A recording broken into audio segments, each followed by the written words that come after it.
Well, I'd walk home with Yuri. Why does the thought of that make my heart pound? I mean, given how hard it is for her to socialize, I'd feel awful turning her down, so... Isn't she so beautiful and smart? That has nothing to do with what I just said. You just admitted it. Oh, jeez. There's not even any point in speculating something that's never going to happen. Well, maybe, but I just like to think about it. It's not long before you won't need me anymore, you know? Need you? Sayori? I can't figure out how you're seeing things in your head right now. Sorry. Everyone is different. Nobody in the club is a replacement for you. Well, if you say so. The conversation trails off, and I'm left feeling awkward. But it was kind of her fault for trapping me with such a weird question. And I can't just lie to her. But if there's something that makes her happy, I would hate to take that away from her. That's why I said there's no point in speculating. Then again, the festival is only a few days away, so who knows what will happen in that time.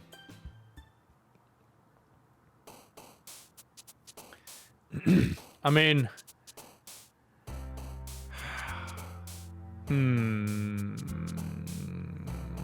I'll tell you what. Well, we went for like a dumb poem the first time, went for a happy one the next time. Yeah, she's an actual nice one. Nah, she's a good girl. I like Sayori. We'll go for something more romantic this time. We'll go Starscape. Existence. Desire. Infinite. Oh, she is loving this one, mate. Sadness.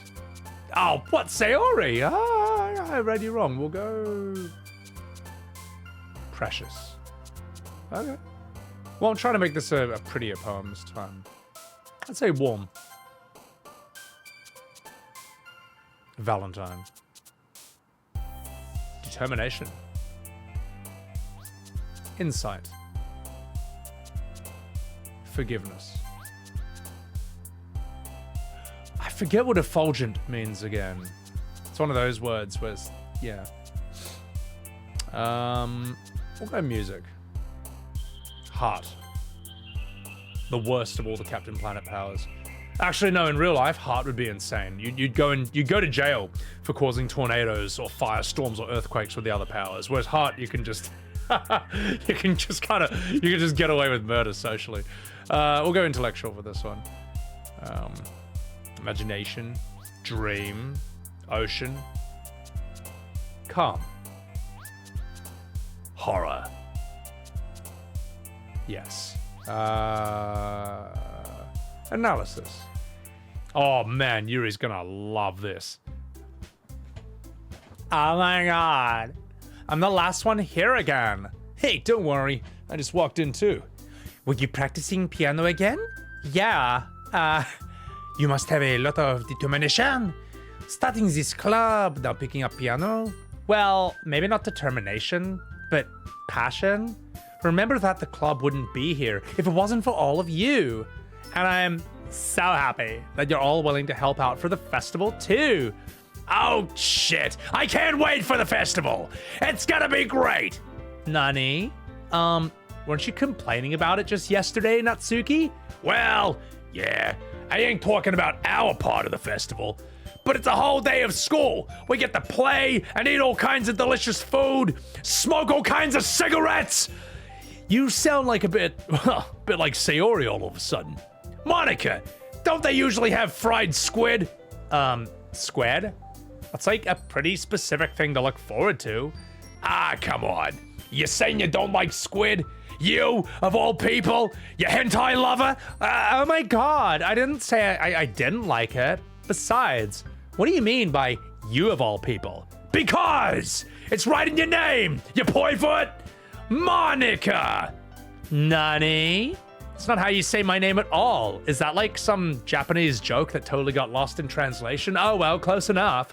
Also, see, chat. See. I could see that coming. That joke makes no sense in translation. Oh my god. Huh? Never mind. Let's just focus on our own event for now. Fine. Your reactions ain't as fun as Yuri or Sayori's anyway. Excuse me? Hey, where is Sayori anyway? Oh, there you are. Sayori is sitting at a desk in the corner of the room, looking down at nothing. I walk over to her. Hey, Sayori. I wave my hand in front of her face. Nani? You're spacing out again. Sorry. Don't mind me. You can go talk to everyone else. Is everything all right? Of course. Why wouldn't it be? It just feels like you're a little off. Sorry for assuming things. Jeez, you worry too much about me. I'm fine. See? Sayori shows me a big smile. Don't let me distract you from having fun with everyone. Well, all right, if you say so. I worriedly glance at Sayori before turning back to everyone else. But the conversation has already dispersed, with everyone back to their usual activities. Maybe I should ask Monika if she's noticed anything about Sayori recently. Since they've been preparing for the festival, they must be spending a lot of time together. I timidly approached Monika, who is shuffling through some papers at her desk. Oh my god, Sebby, what is up? Hey, this might sound a little bit strange, but have you noticed anything up with Sayori recently? Anything up with her? In what way do you mean? Well, maybe I'm reading into it a little much, but she seems a little downcast today. Oh my god. You think so? I can't say I've noticed anything about her. Monika peers across the room at Sayori, who is idly dragging a rubber eraser up and down her desk.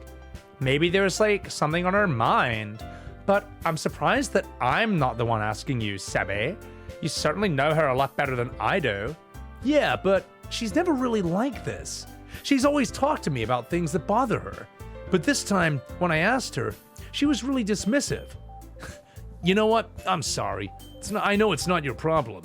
I just wanted to ask if you knew anything, so I'll drop it now. No.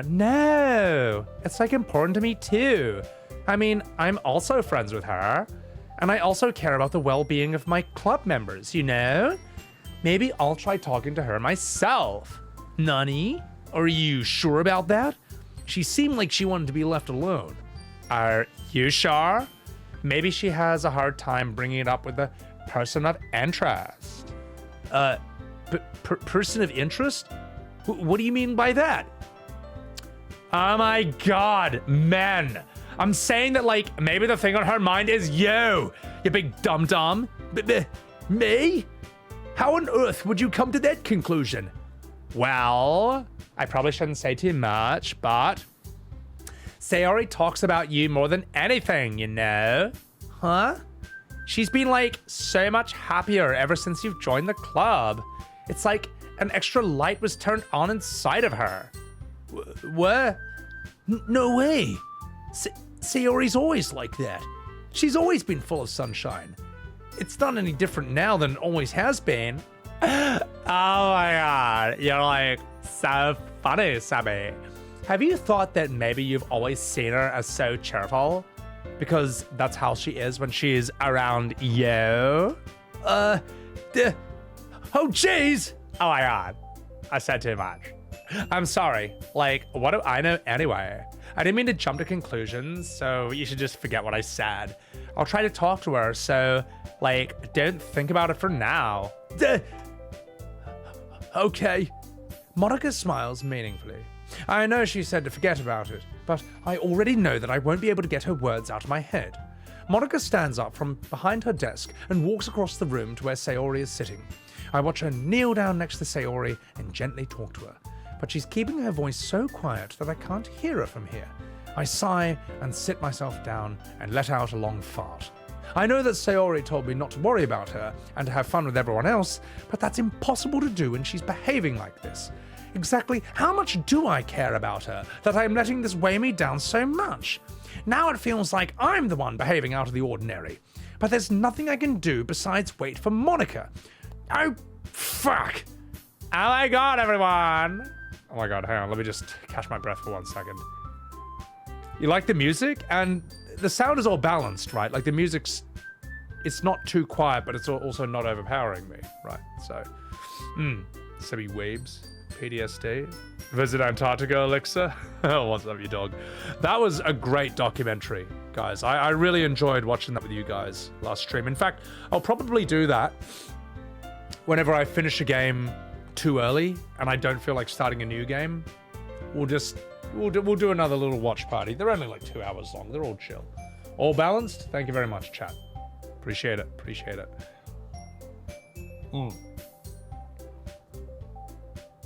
Kaim Lamel. PTSD from Barlin. Alright, I will now voice act the rest of the scene. Okay, everyone. After some time passes, Monika calls out to the club room. Why don't we share our poems now? Before I know it, everything is back to normal. Everyone goes to retrieve their poems, and I do the same. I make eye contact with Monika, and she smiles at me. I wonder what she was talking about with Sayori. Who should I show my poem to first? You know what? Let's see what's going on with Sayori straight away. Alright. Tyne draws. Thank you very much for the 1 year. The perfect way to celebrate an anniversary with Sebbywebz TV. Dude, thank you so much, man. Thank you for enjoying the content for that long. Yeah, and look, a lot of people have been wanting me to play this for a long time, so it feels really good to not just go on a full variety binge, but to do this game of all games. It's time. It's time. It's been coming forever, so. Thanks for being here, chat. And thank you again, Tyne, for the 1 year. Who should I show my poem to first? Sayori. I mean, it's nice, I guess.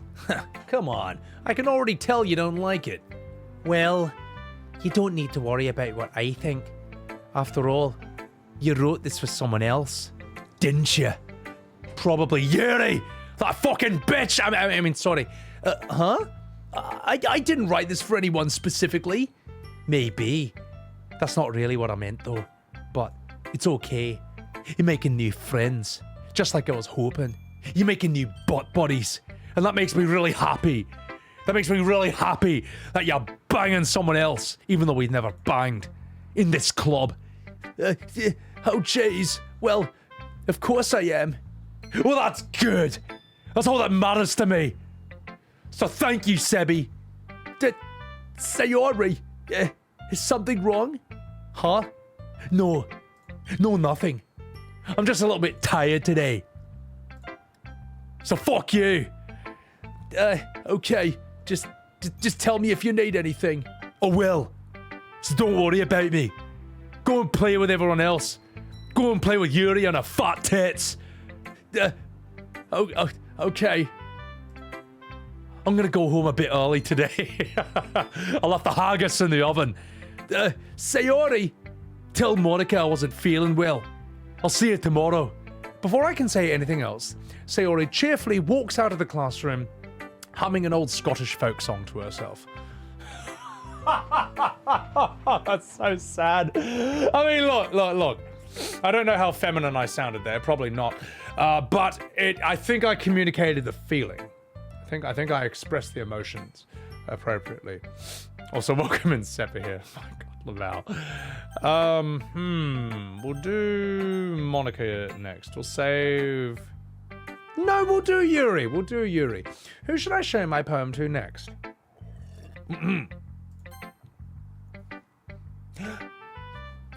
Sebby, this is wonderful. I can feel the emotion you poured into it. This is the result of trying what I suggested yesterday. Yeah, I guess so. You did a good job explaining. I really wanted to try give it more feeling. Yuri visibly swallows. Even her hands appear sweaty, and on her sweater is mum's spaghetti. I am not used to this. Used to what? I don't know. It's fine. Take your time. Yuri breathes and collects her thoughts. I know that Yuri likes to think before she speaks, so I offer that patience to her. We just being appreciated like this, I guess. It probably sounds really stupid, but seeing someone motivated by my writing, It just makes me really happy. Are you saying you've never shared your writing before? Yuri nods. Really? I don't believe it. I really only write for myself. And besides, people would just laugh at me and my ridiculous French accent. Do you really think that? Again, Yuri nods. Huh. Even your close friends? For some reason, Yuri doesn't respond. Yuri? Yuri smiles Frenchly. Sebby, during lunchtime, I eat by myself. Did you know that? It's a great time to find a quiet spot and do some reading. In fact, I always have some books with me. You could say I really enjoy reading. Well, that is one way to put it anyway. But books are so full of amazing and inspiring people. People you want to fall in love with, or people, you know, would make a really good friend.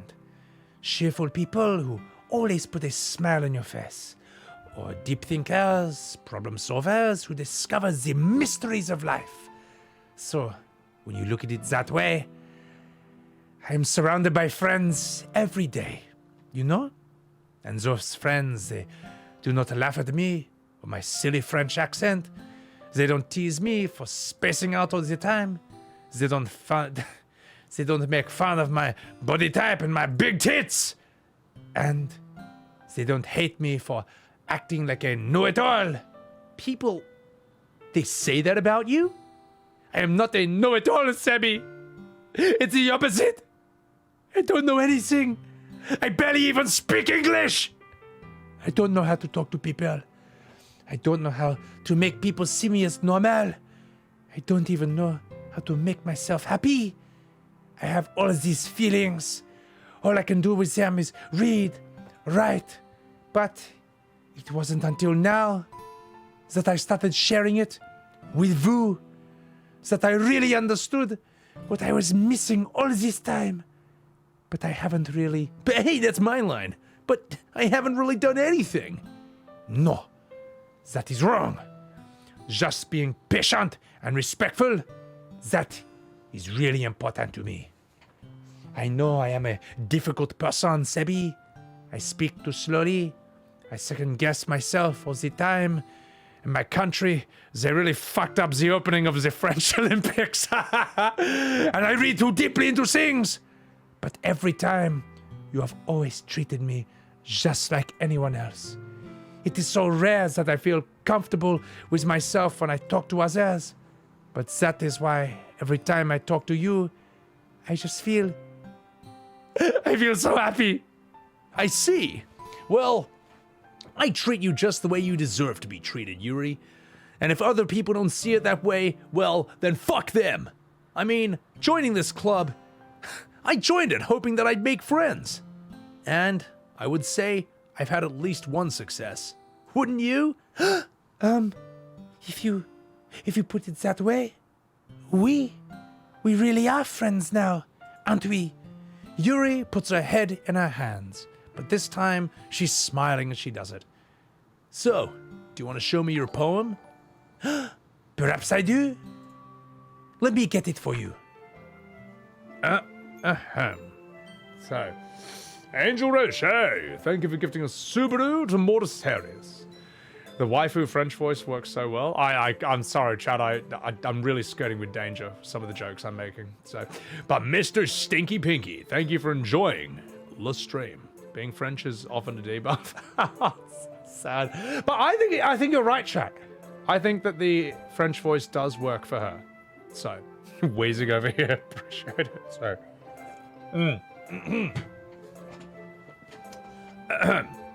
Ladies and gentlemen, I give you Beach by Yuri. A marvelous millions of years in the making, where the womb of Earth chaotically meets the surface, under a clear blue sky, an expanse of bliss, but beneath grey rolling clouds, an endless enigma. The easiest would get lost in is one where everything can be found. The easiest word to get lost in, I am sorry. One can only build a sand castle where the sand is wet. But where the sand is wet, the tide comes? Will it gently lick at your foundations until you give in? Or will a sudden wave send you crashing down in the blink of an eye? Either way, the outcome is the same. Yet, we still build sand castles. I stand where the foam wraps around my ankles, where my toes squish into the sand. The salty air is therapeutic. The breeze is gentle yet powerful. I sink my toes into the ultimate boundary line, tempted by the foamy tendrils. Turn back, and I abandon my peace to erode at the shore. Drift forward, and I return to Earth forevermore. Merci beaucoup. I'm aware that the beach is kind of an inane thing to write about, but I did my best to make a metaphorical approach to it. You say that like you didn't even want to write about it. You have not heard? After yesterday, Natsuki and I, well, it was amusing that we wrote about something similar in such different ways. So Natsuki wanted us to write about the same topic as each other again. I suppose to better compare the difference in our writing styles or thought processes. Anyway, it was her idea. Knowing her, it is no surprise that she would want to do something like that. She probably just wants to show off. It's not like I have a particular interest in her writing style. I just went with her request. But I suppose it is not so bad to write about something so simple on occasion. It can be refreshing, you know. It is good for me to calm my thoughts once in a while. Yeah, I think I agree. Well, thanks for sharing. My God, another gold medal for Australia. I mean, hey, if voice acting was in the Olympics, fuck it. Let me enter, all right? All right? I'll do it. This will be my script. You can call me Sebgun. Or Sebray. That's so ridiculous, man. Oh, but we won't, you know, everyone's making jokes about that. We don't need to. I think the kangaroo's already. We'll just be beating a dead kangaroo at this point. Be beating a dead wombat. So, Rafia, welcome in. No, being French is not a debuff, you know. As atrocious as the opening ceremony of the Olympic Games was, as hard as that makes it to defend them, I actually still really like the French. I think they're historically and artistically a fascinating people. So, shittest dancer, my God. She can lick my foundations. My God, Kruggy. All right. I will now voice act the next part of the game. After something as delicate and soft-spoken as Yuri, I think it's only right that we follow it up with Natsuki. Who should I show my poem to next? Natsuki. Yeah, this one's alright. Alright? Well, yeah, it doesn't blow me away the way I was blowing you last night. However, there's nothing I really hate about it either. It just ain't really my style. I mean, it's fine. And you know, come to think of it, this reminds me of Sayori's poem from yesterday. Huh? You think so? Yeah, well, I guess if you've been friends with her for so long, you might be on the same wavelength. But you never really struck me as her type. Wait, Sayori has a type all of a sudden? Well, I don't know, but honestly, how can someone so, fluffy spend so much time with someone like you? It's like a soy boy. It's like she's dragging around a dead weight. Oh, jeez, that was a little unnecessary. But think of it this way. If it weren't for me, she'd probably fly away like letting go of a balloon. You could say we take care of each other in our own way. Well, whatever it is, I don't get it. Anyway, oh yeah, I'm supposed to show you my poem or something. Here you are. Ladies and gentlemen, I need a glass of water after that. Hang on. Ladies and gentlemen, I give you I'll Be Your Beach by Natsuki. Your mind is so full of troubles and fears that diminish your wonder over the years. But today, I have a special place, a beach for us to go. A shore reaching beyond your sight. A sea that sparkles with brilliant light. A wall in your mind will melt away before the sunny glow. I'll be the beach that washes your worries away. I'll be the beach that you daydream about each day.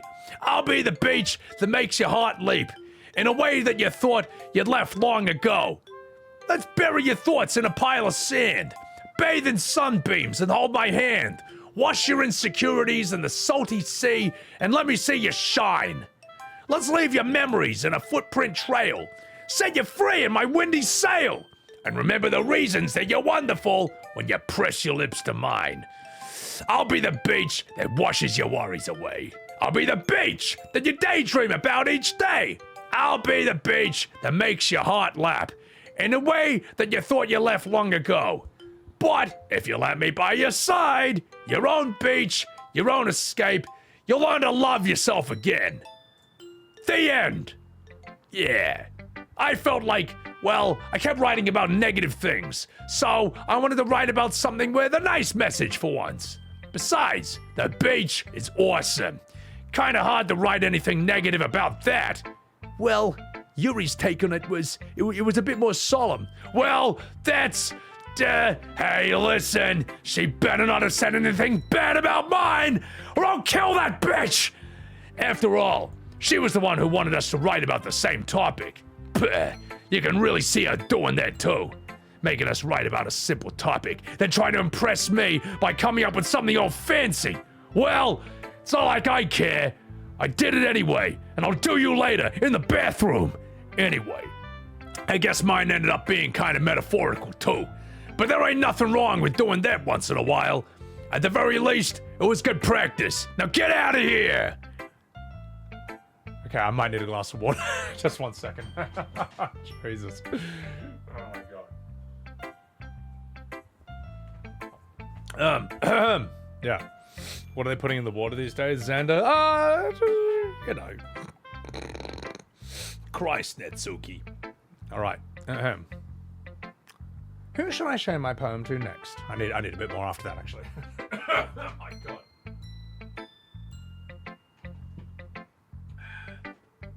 It's actually okay.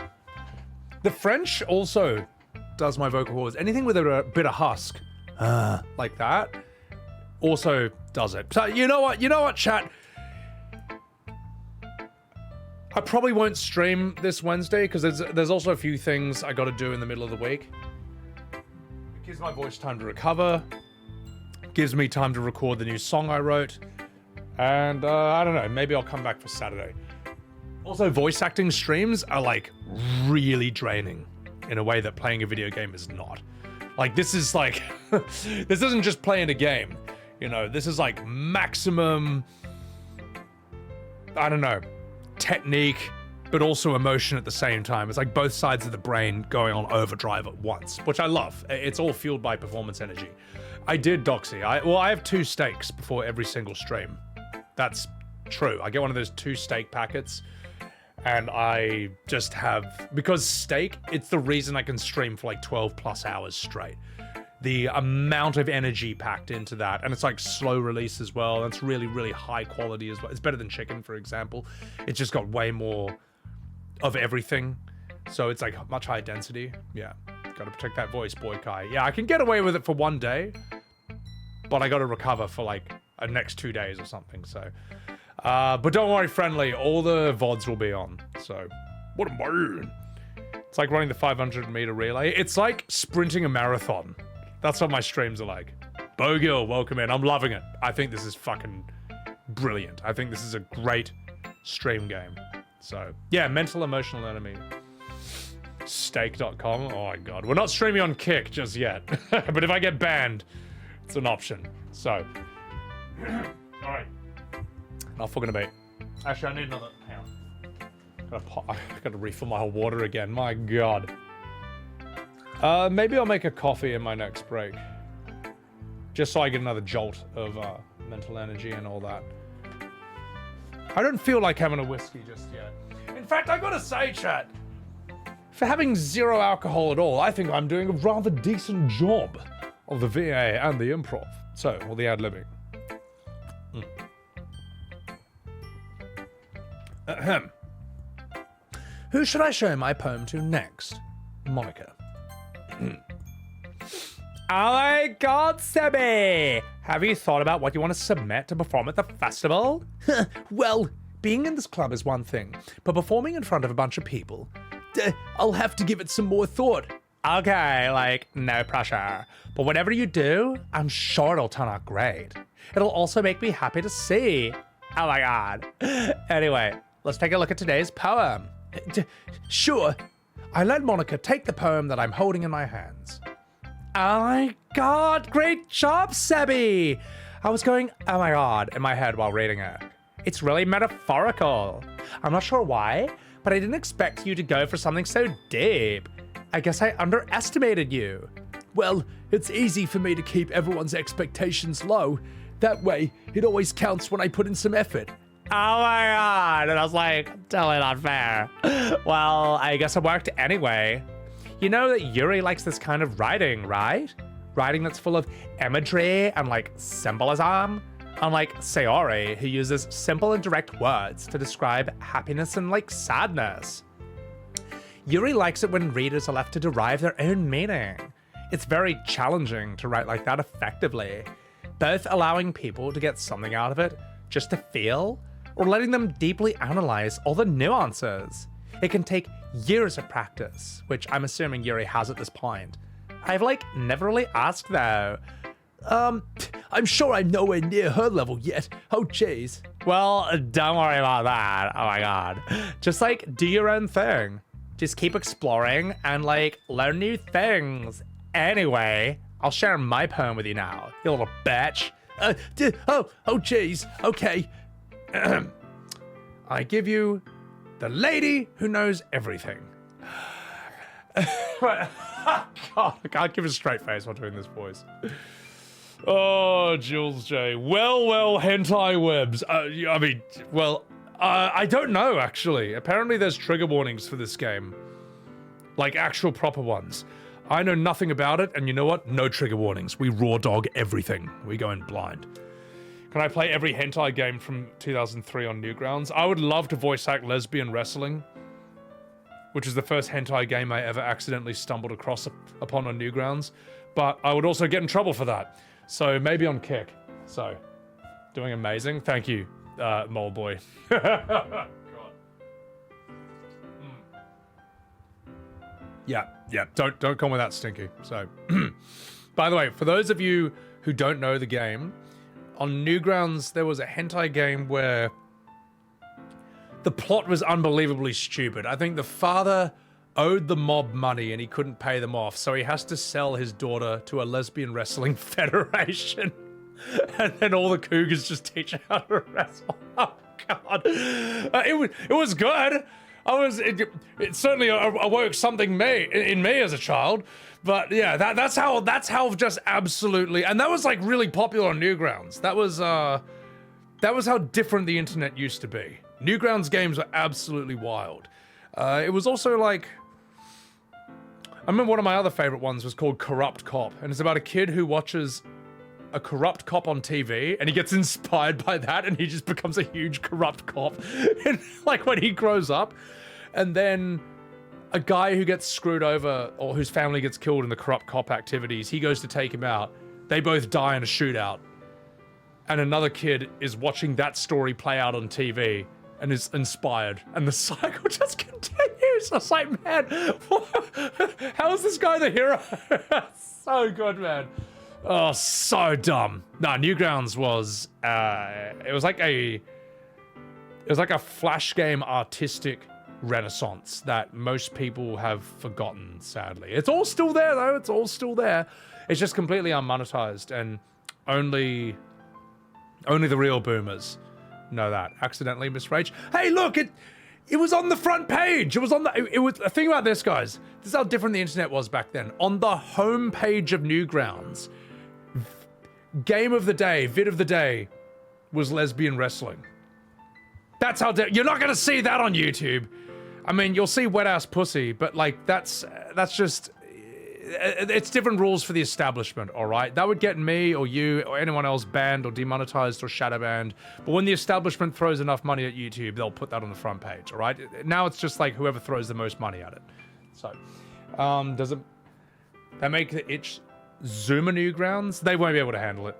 They won't be able to handle it. I'm sorry. I saw like Zoomers reacting to Eminem's lyrics from I'ma Kill You.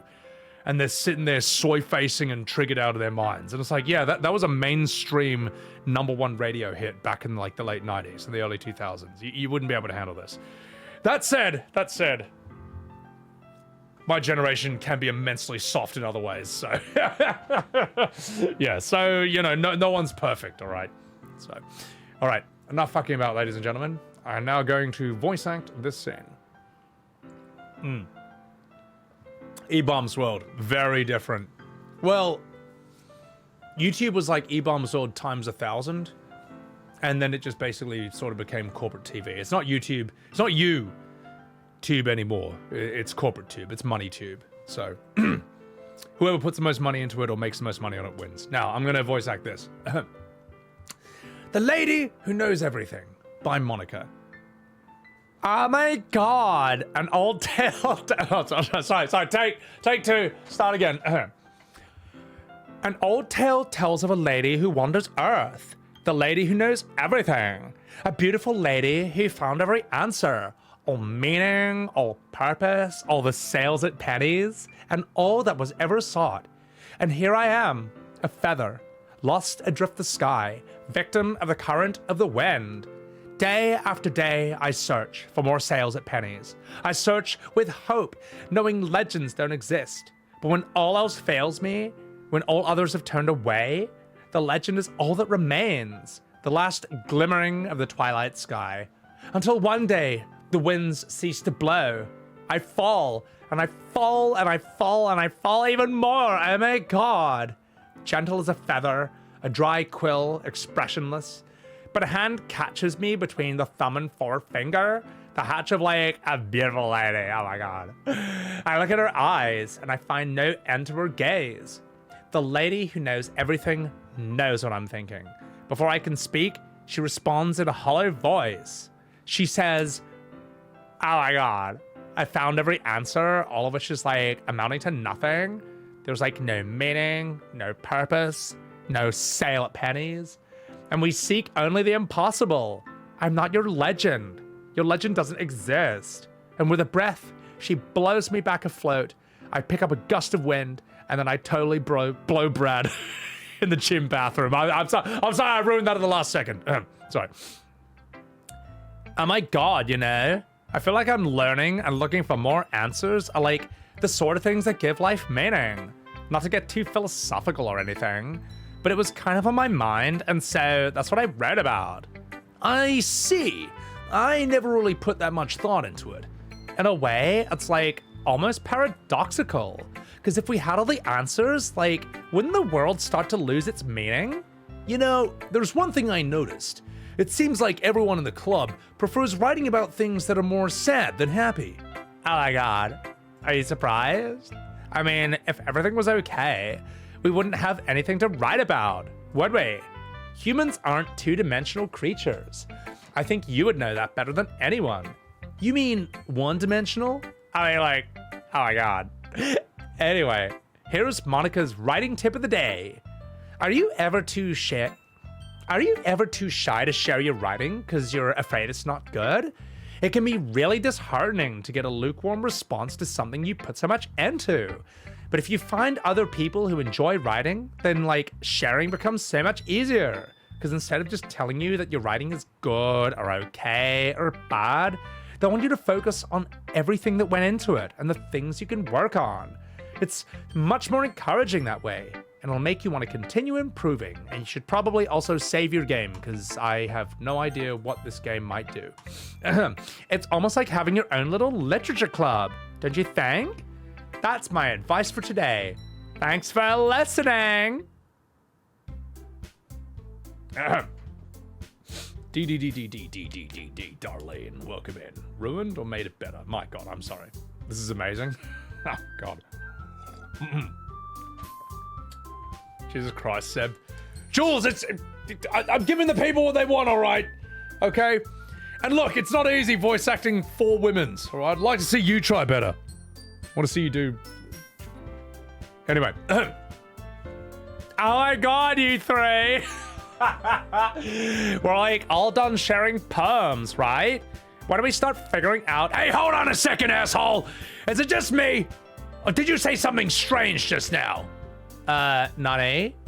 You did? Something did sound a bit unusual. That's right. You deviated from your usual catchphrase when addressing the club. Like, catchphrase? I don't have a catchphrase. Ah, jeez. Why is the mood so weird today? Look, even Yuri isn't immune to it. Stagnating air is common foreshadowing that something terrible is about to happen. In your books, maybe. Look, the only thing different is that Sayori isn't here. Ooh la la, it seems you are right. Wait, did I say that in Scottish? Oh, fuck. Whoops, my bad. Sorry, I am actually French. Por favor. No, wait, that's Spanish. Oh, same thing. Anyway, it seems you are right. Oh my god. Sayori always helps lighten the mood a little bit, doesn't she? It's almost like everyone's balance is thrown off when she's not around. Hey, where the hell did she run to anyway? I thought she just went to take a shit! Natsuki. No, wait, I'm fucking turning Scottish again. Natsuki! Show some decency! Yeah, come on. She actually wasn't feeling too well, and she went home early. Is that so? I hope she is all right. Seriously? Of all the times not to go home with her, you picked the time she ain't feeling well? Well, so much for you two being all lovey-dovey. So much for you two being butt buddies. Oh, jeez. Look, first of all, stop misunderstanding my friendship with Sayori. And second, she's kind of been avoiding me today, so I didn't want to force it. Oh? That curious expression coming from Yuri, of all people. Oh my god, calm down, guys. I talked to her earlier and like everything is fine. Well, what did she say? Anyway, we need to figure out the rest of the festival preparations. So, let's decide what everyone will be doing this weekend. Well, I already know what I'm doing. You in the bathroom. Oh my god, that's like totally right. Natsuki will be making cupcakes. That's what we call it now. But we might be needing a lot of them and like so many different flavors. Can you handle that all by yourself, Natsuki? Challenge accepted. As for myself, I'm gonna be printing and assembling all the poetry pamphlets. Sayori will be helping me design them. And as for Yuri, you can, oh my god. Nanny? Oh my god, guys. Can you help me come up with something for Yuri? I am useless. Oh my god, no. That's not it at all. You're the most talented person here. No. Oh my god, now Natsuki's pouting too? Jeez, even I can tell now. I guess I never gave Sayori enough credit, but I can tell that things are even harder on you when she's not around. Oh my god. That may be the case, but if I can't be a leader on my own, then I won't grow as a person. So, Yuri, you have beautiful handwriting, you know? So you should make some banners and decorations to help set the atmosphere. Atmosphere?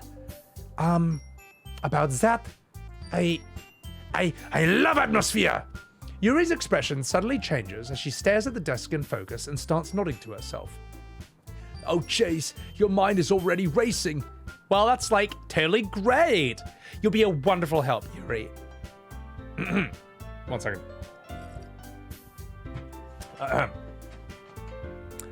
But anyway, that just leaves you, Sebby, the one who is truly useless. Oh my god, like, don't say that. In fact, both Natsuki and Yuri have like pretty heavy tasks to handle. It'd probably be a long way to give one of them a hand. You could help me out as well. I'd be really appreciative of it. Oh, jeez, Is Monika suggesting I spend the weekend with one of my club members? How on earth are they going to respond to a suggestion like that? Ooh la la.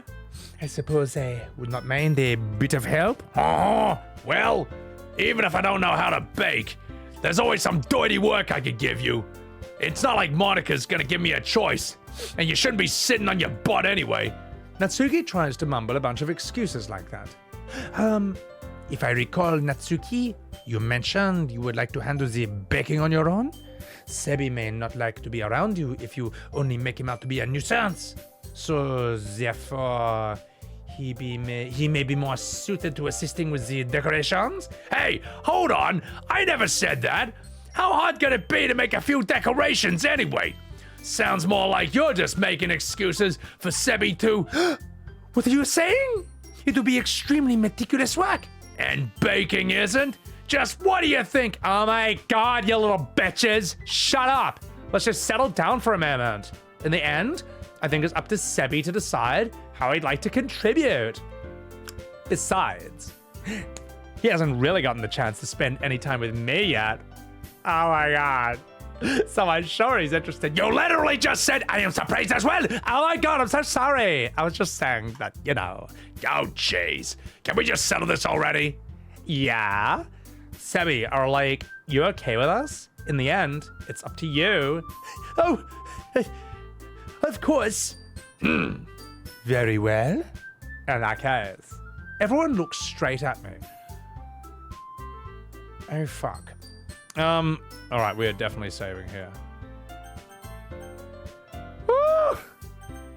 We have not gone to any weird stuff, so thank you everyone for not spoiling. Appreciate it.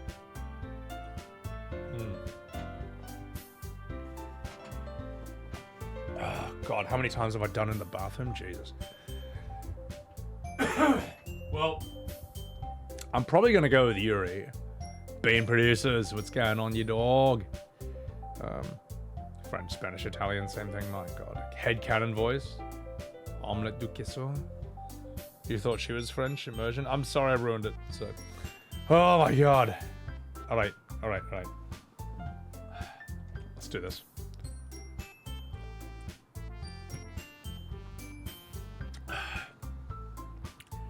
I think my voice needs to recover from Natsuki a bit, even though I love doing it. Monika is hard to do for long periods of time. It's got to be either Sayori or Yuri, but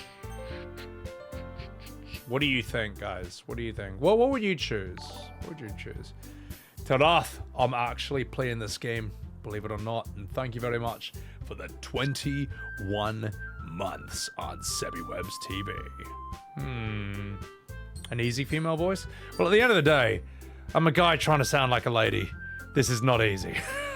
and I'm trying to sound like 4 ladies. Well, I mean, okay, one of them ain't necessarily a typical lady, but you know what I mean. That's also hard. So,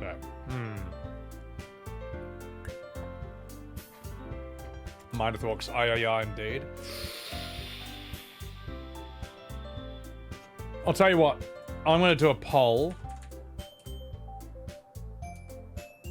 Yeah, I'm going to do a poll, all right? Who do we go home with? We have Sayori. No, wait, I'll do it in the order that it's presented on screen. Yuri or Sayori? God, how do you spell this name? Sayori. You have 1 minute to vote. You have 1 minute to vote. All right. So I'm going to piss real quick and I'll be right back.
Alright, boys and girls, I'm fucking back.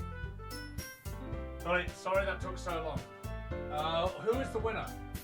Who is the winner? I just realized that took a bit longer than I meant to, so the polls disappeared. Who won out of those two? Out of the ladies!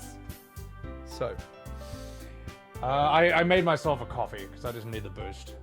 Sayori won? Well, ye Scottish coomers. Fair enough. So, I won. You have no idea what this game is, Tall Man? This is a game that looks like what you see right now. Like some high school waifu dating sim. But according to all accounts, it turns into something different to the point where it actually has extreme, like, trigger warnings. Now, I have no idea what the warnings are about, and you know what? No trigger warnings on my stream, alright? We raw dog it. We go 90s style, okay? We go 90s style. When you were a kid and you were just watching Ren and Stimpy on TV and you saw the worst thing ever. Let me give you an example. Hang on, I might need to bump the volume down on this for a bit because it's on Instagram, so it'll just be really fucking loud. Stupid app. Yeah, this was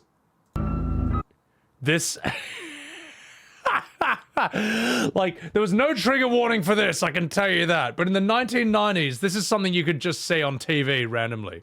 My hands. Dirty. The dirt won't come off.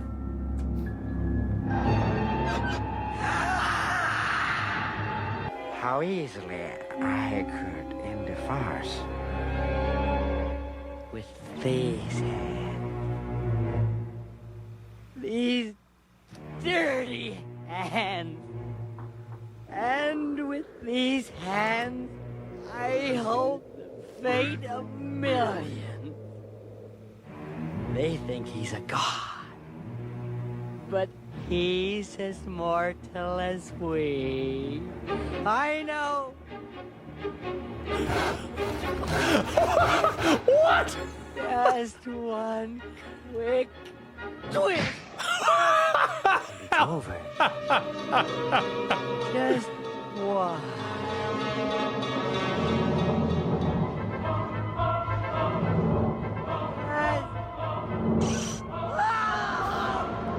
It's happening again!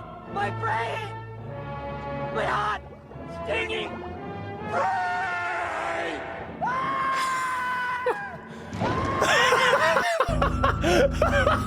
That bit where he's screaming with all the fire, that actually goes on for ages. That actually goes on for like another 10, 15 seconds. That was just on normal TV. You were just flicking through the TV back in the 90s when you're like 10 or 8 and that comes on. I have no idea how that was ever allowed on TV, but that's why when people say, oh no, trigger warning about anything, I'm like, what happened? Did you not go through boot camp like we all did? Oh my god, man. Oh man, there was another one it's really hard to find these days, but it was like kids shows today versus kids shows in the 90s. And like kids shows today, it's like a really crappily 3D animated sheep saying like, oh, please call me they, them. When you don't use my pronouns, I feel sad. And then it's like cartoons in the 90s, and it's just Cell punching Gohan in the face repeatedly. Just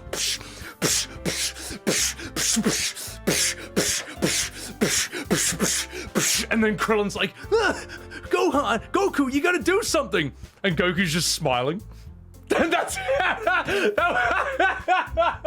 cartoons in the 90s was just like some super android alien punching a 13-year-old in the face non-stop. And we thought that was the best thing we'd ever seen. Because that 13-year-old kid then beats the shit out of him. So it's just like, oh, the difference in shows today. Oh no, he was 11. Sorry, he wasn't even 13. Yeah, he was 11. He was 11. Yeah, it was just so different. how things are now versus like back then. It's so fucking funny, mate. Oh my god. Alright. Enough fucking a bit. That was oh, by the way, trigger warning for the things that I just said. The drink driving ads? Oh my god. Oh, Doxy, it's your fault. It's your fault for this, alright. This is still the greatest drink driving ad of all time. Let me see. Oh, it's not even drink driving, it's hang on. Irish speeding ad. This is so stupid, man. She's got a smile that it seems to me reminds me of childhood memories where Trigger warning. everything was as fresh as the bright blue sky. Can't believe this is real. Now and then when I see her face, she takes me away to that special place. And if I stayed too long, I'd probably break down and cry. Oh, sweet child of mine.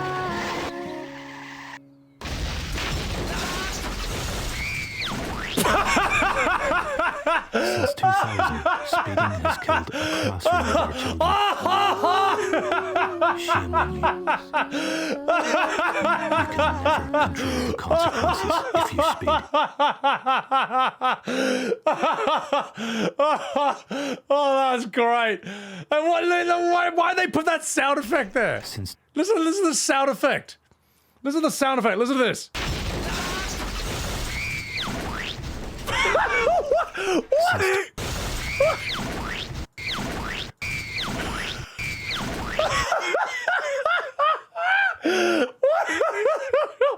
Oh, that's great. Oh, I'm gonna give that a like. That was a masterpiece. Oh, that's so funny. Oh my god, mate. I mean, it's really bad, but it's so bad that it's funny because it's just like they went so extreme that it achieved the opposite reaction of what they wanted. Oh my god, mate. Yeah. Llama Todd, welcome in, you fucking dog. Let me give my man Llama Todd a shout out over here. Speaking of boomers, we got a fellow boomer in chat. Oh, mate. How are you doing with FF14, mate? Soundguy got duped out of his final pay. Like, why'd he put that in, man? It was so good. Anyway, so the splat sound, that's so ridiculous. I don't know, guys. I don't know if it's added in later on or not, but it's the only version of that ad I can find, so it's so funny. Oh. People who get mad about seeing their triggers on stream should not be on Twitch. That's the thing, Spudsy, right? Like, Twitch has already banned a number of games. Like, Fear and Hunger 1 is banned. Hatred, that game where you play as like a school shooter, is banned. What else is there? Cock Simulator is banned. You know, in case you're offended about your wife's boyfriend. Genital jousting is banned. We have no idea why that's banned. So if on top of all the Super Seducer 3 is banned, if you are like, it's already a really safe platform. If you're triggered by anything after all that censorship, what are you even doing here, mate? Go back to play school. Anyway, not fucking about. I would love to voice that Cock Simulator, but I'll have to do it on like YouTube or Twitch. So I don't know. It'll happen one day. Nostalgia. Alright, now if you'll excuse me, I will now voice act the rest of this scene. Jinko Jeans? I don't know what that is. I'm not sure, Psychoxis, the rationale behind that sound effect. So, oh yeah. We were gonna go home with Sayori. People could ban you for what I just said? What? Nani? Oh well, anyway. I'm sure we'll get over it. Well, now voice act the rest of Doki Doki Literature Club. Of course, I'm going to go with, Sayori. I mean, if it's gonna be anyone, I prefer helping Sayori. I mean, we're already neighbors and... But Monika said that Sayori was helping her. Oh, jeez. Do you really hate us that much? No! Oh my god, I didn't mean for this to be so difficult. Just think of the club, okay? Oh, well, okay, well, fuck. I guess yeah, no, fair enough. I guess we have to go with Yuri. Well, I'd probably be the most useful in helping out Yuri. Me? Hey, are you serious? Why would you... Natsuki? I'm not Scottish. Oh my god, Natsuki. I can already tell you're about to say something really mean. No, I was just saying he was an asshole. So, you'll be helping out with Yuri then, Sebby? Yeah, that's what I'm gonna do. I am glad. I have a bad habit of overthinking these sorts of things. So, I think your assistance will be very useful. Oh my god, that's like totally great to hear. Natsuki, will you be able to handle the baking yourself? Well, I mean, yeah. I already said I'd be fine. Oh my god. Everyone can tell that Natsuki is feeling a little sour. So, is that everything we needed to go over? Yep, that should be like totally it. Are you guys excited? Well, excited may not be the right word, but I suppose I am looking forward to it a little bit. Oh. Oh my god, do you feel the same way, Sebby? Me? Well, I guess you could say I'm interested to see how it will turn out, but I'm scared of girls. Oh my god, that's good enough for me. What about you, Natsuki? Natsuki? What? Why is everyone yelling at me? Everyone be quiet! No. That is not what I meant at all. Yuri anxiously glances between everyone in the room. I am sorry for this. I don't really know why Sebby is picking me. Perhaps it's because I have the biggest tits, but also your cupcakes. They are the best cupcakes I have ever had. They go so well with my tea. And nothing that I do for the event will compare to that, so... Yeah, I get it. Anyway, I'm kind of surprised, though. Why? Well, I'm the one who's acting immature. I already know that. And I smoke more cigarettes than anyone here. But you're trying to cheer me up all of a sudden, so... I know, I am not very good at this. I am sorry if I said something bad. Natsuki isn't the only one who is surprised. Monika and I are also taken aback by Yuri's words. When she already has trouble with words, trying to cheer someone up must be far out of her own comfort zone. But I begin to understand. Yuri was trying to sound like Sayori, and even if it didn't work perfectly, I can tell that she tried to say something Sayori would say at a time like this. Because Sayori always helps everyone smile and feel good about themselves. No! I kind of appreciate it. I'm sorry for making a big deal out of nothing. But I'm gonna say this. Nani?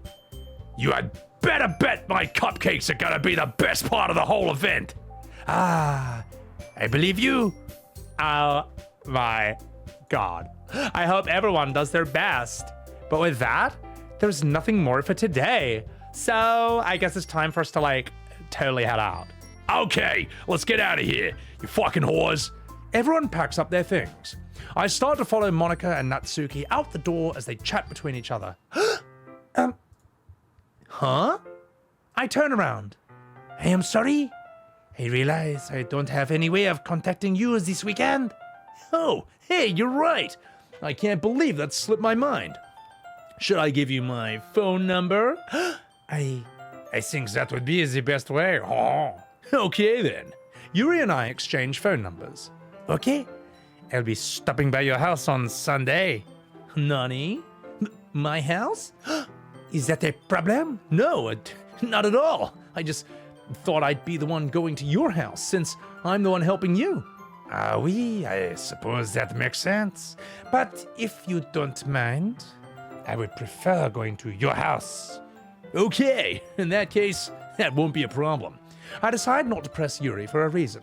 It's not like it should matter either way, so I'll just need to make sure my room is clean. I'll need to make sure that the cum sock is no longer on the dresser. I'm sorry. Actually, I'm not. Anyway, I hope to make myself useful in some way. I'm not nearly as creative as you are. Do not underestimate yourself, Sebby. I think we will make a very productive team. Even if you only chose me because you felt bad or something. Hey, wait! You don't actually think that, do you? I don't know.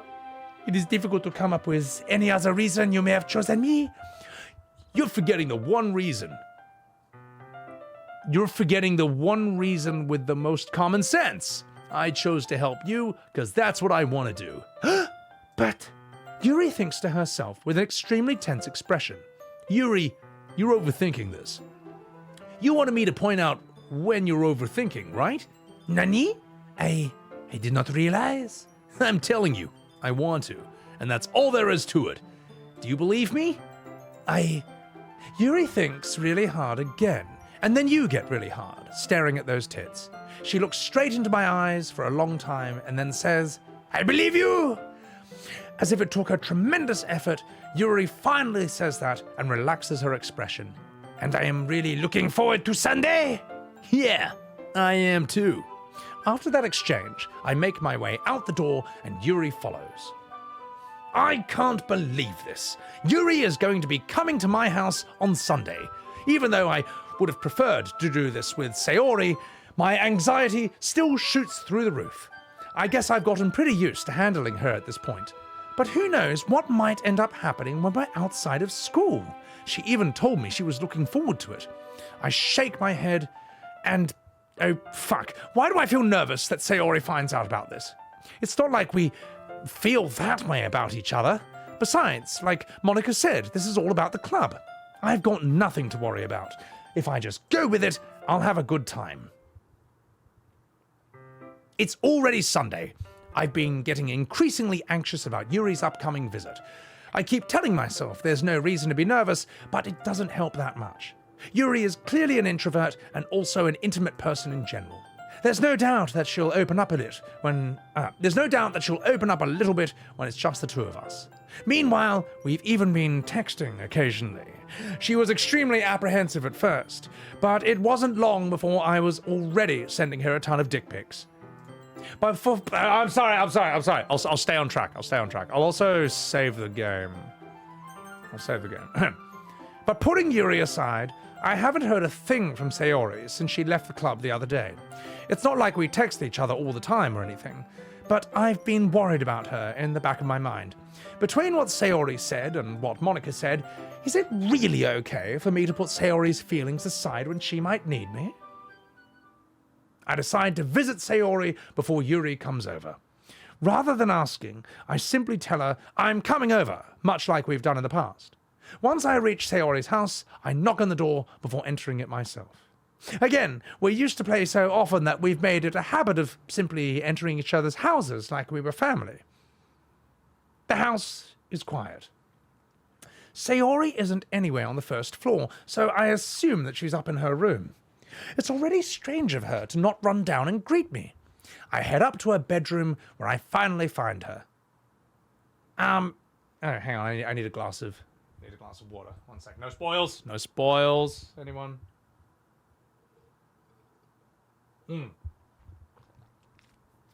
When you think you have nothing to worry about girls, that's when it should be the most worried. Oh my god. Natsuki with a 5 o'clock shadow. You're gonna hear these voices in your head. Alright, I'm not fucking about chat.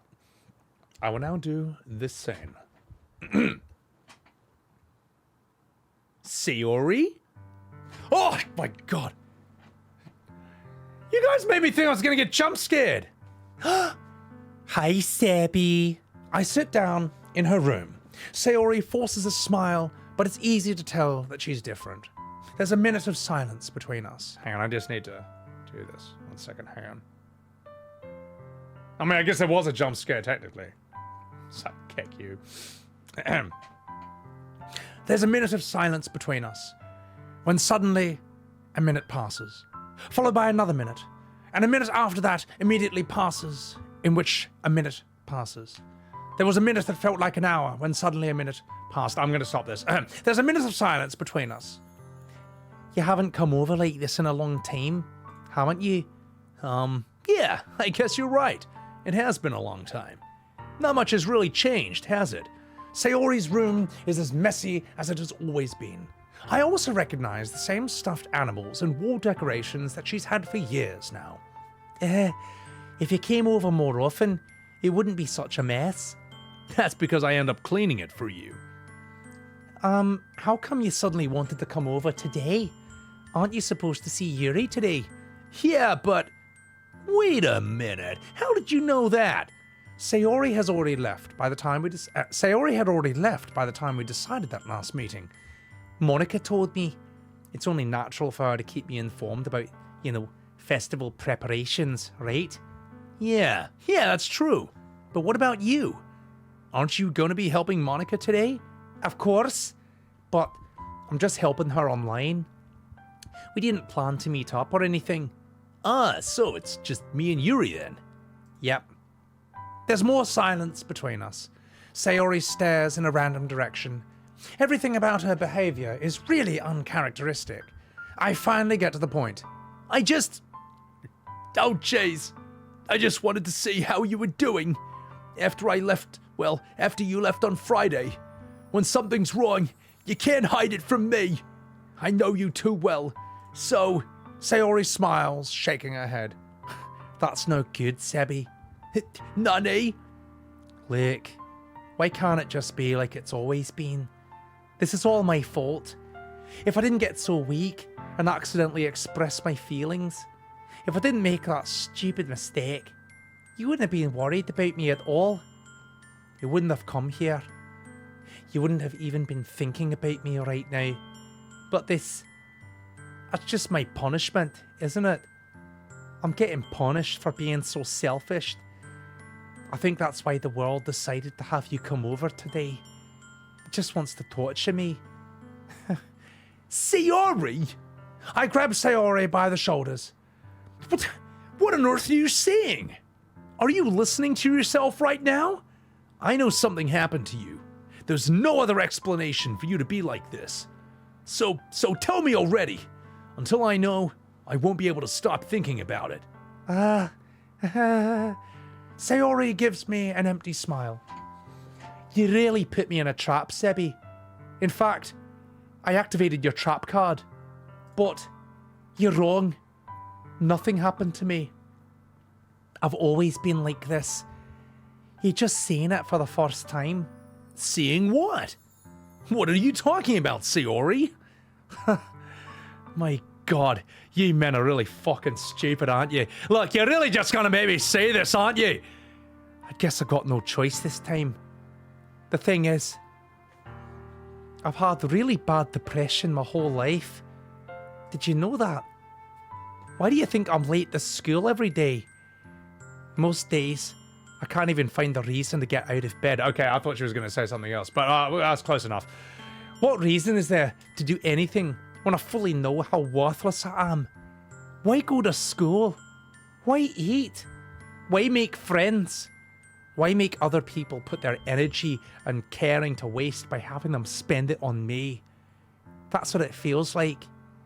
And that's why I want to make everyone happy without anyone worrying about me. I'm in shock. I can't even figure out how to respond. How is it possible that Sayori kept this from me the entire time that I've known her? Did she really want so badly for me just not to think about her? Why, Sayori? Nani? Why is it that you've never told me about this? It almost feels like I've been betrayed as your close friend. Because if I knew, I would have done everything I could to support you. Even if there was only so much I could do, I would have tried a little bit harder to make every day a little bit better for you. And that's why I'm your friend. All you had to do was tell me. You don't understand it all, Sebby. Why do you think I didn't tell you? Because if I told you, you would have had to waste effort caring about me, instead of doing important things. I don't want to be cared about. It's bittersweet when people try to care about me. I mean, it feels nice sometimes, but it also feels like a bat being swung against my head. And that's why I wanted so badly for you to make friends with everyone else. Helping everyone be happy together. It's the best thing for me. But then I discovered something else too. Seeing you make friends and get closer with everyone in the club. It feels like a spear going through my heart. So that's why. That's why I decided that the world, it just wants to torture me. Every path leads to nothing but hurt. You're right. I mean, you're right. I don't understand. I don't understand your feelings at all, Sayori. But I don't need to understand. Whatever it takes for me to help you stop hurting, that's what I'll do. No, Sebby. There's nothing. Nothing at all. The only thing that could have helped is if everything could be like it always was. But I was selfish. I finally showed you what a horrible person I am. Tears streaked down Sayori's face. I made you join that literature club because I was selfish. And I was punished by my heart hurting in a way that I couldn't understand. Now you came here and I made you hurt too. I'm just weak and selfish, and that's all I am. And that's why I'm gonna accept these punishments. Because I deserve every last one. Without thinking, I once again grab Sayori's shoulders, and this time I pull her into a tight embrace. Oh, Sebby. Sayori, I don't care that you feel selfish. I'm really happy that you convinced me to join the club. Seeing you every day, it makes it worthwhile enough. And if I make friends with everyone else, well, that's just a bonus. But please, never underestimate how much I care about you. I wouldn't have it any other way. Oh, Sebby. Sayori isn't hugging me back. Despite my arms being wrapped around her, Sayori's arms remain at her side. She starts sobbing next to my ear. No, don't do this to me. Please don't do this. Sebby, Sayori barely manages to speak between her sobs. I don't know if I'm doing the right thing, but all I want is for her to know that I care. If you have it in you to call yourself selfish, then you have to let me be selfish too. No matter what it takes, I'll figure out what needs to change, and I'll make these feelings go away. If there's anything you need me to do, then you better tell me, and I'll get mad if you don't. I don't know. Gently, Sayori puts her arms around me in return. I don't know anything. It's all really scary. I don't understand any of my feelings, Sebby. The only time I'm not feeling nothing is when I'm in pain. But your hugs are so warm, and that's really scary too. Sayori lets me go, and as she does so, I let her go as well. The festival is tomorrow. Yeah. It's gonna be fun, right? Yeah. How would you like me to spend it all with you? It's what I want. I promise. I think that would be nice then. Yeah. Sayori wipes her eyes. If I could spend the whole day here, I would. Of all the days, this has to be the one where I have other plans. Maybe I should cancel. No, don't. Please don't. If you did that, then I really wouldn't forgive you. But it's almost time for Yuri to meet me at my house. At the very least, do you want to come along and help out? It'd be fun. To my surprise, Sayori shakes her head. I'm sorry. I don't know if that would be very good for me today. You understand, right? Well, it's kind of hard for me to fully understand, but I'm trying my hardest. It's okay. Don't worry too much about it. I'll see you tomorrow, okay? All right. I look forward to it. I say goodbye to Sayori, and I exit her house. Jesus! Okay. I didn't know. I thought that was actually quite a nice scene. Yeah. Yeah, I thought that was alright. That was well written. So, didn't feel any temptation to ruin it either. That would have been in poor taste, I think. So, anyway. I'm gonna read some chats and then we'll continue. Oh, sad face. Yeah. Appreciate that, Blue. No sexy time, Emmy. Maybe next time. Linkin Park song players.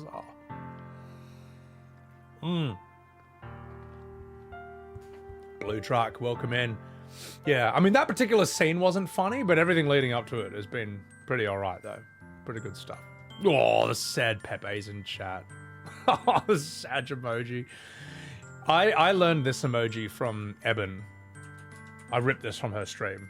That is so cute, man. That is like the saddest emote I've seen in ages. I'm like, I have to add that. It's so good. I appreciate that, Link. Spudsy, put that llama away. Oh, my God.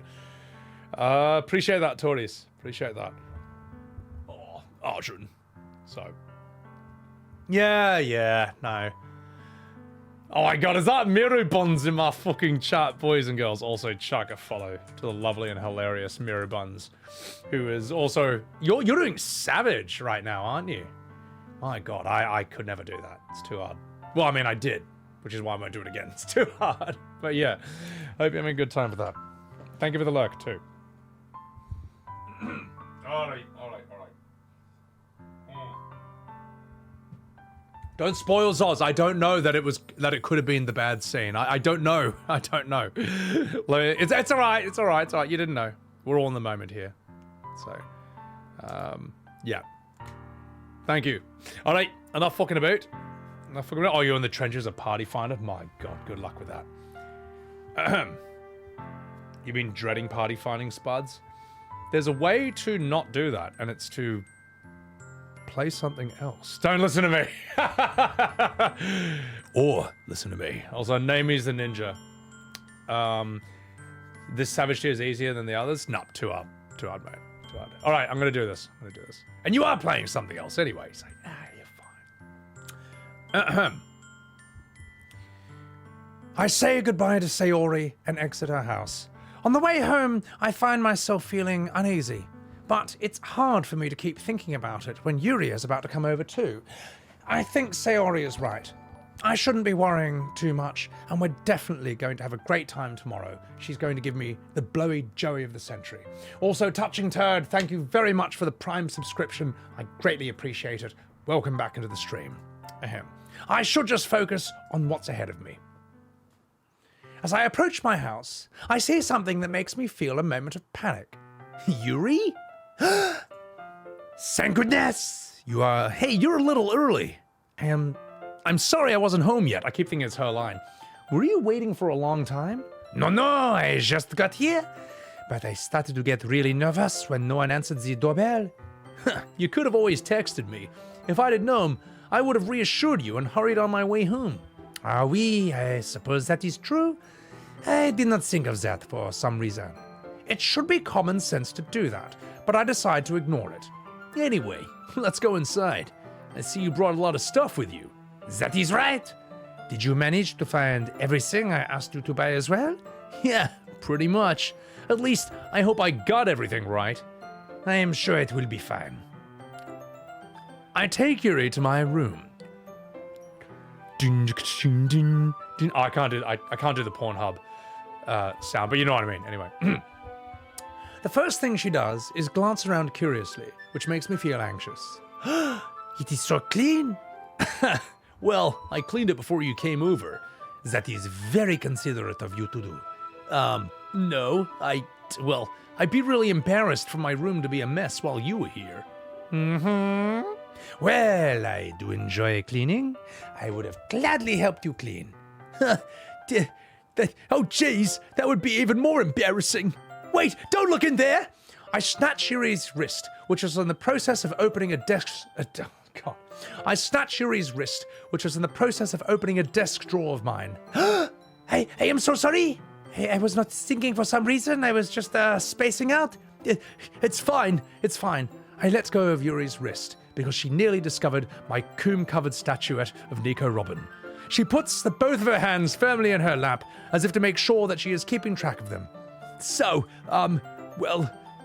should we get started? Oui. I have a few things planned that you can help with. Decorations as atmospheric enhancements.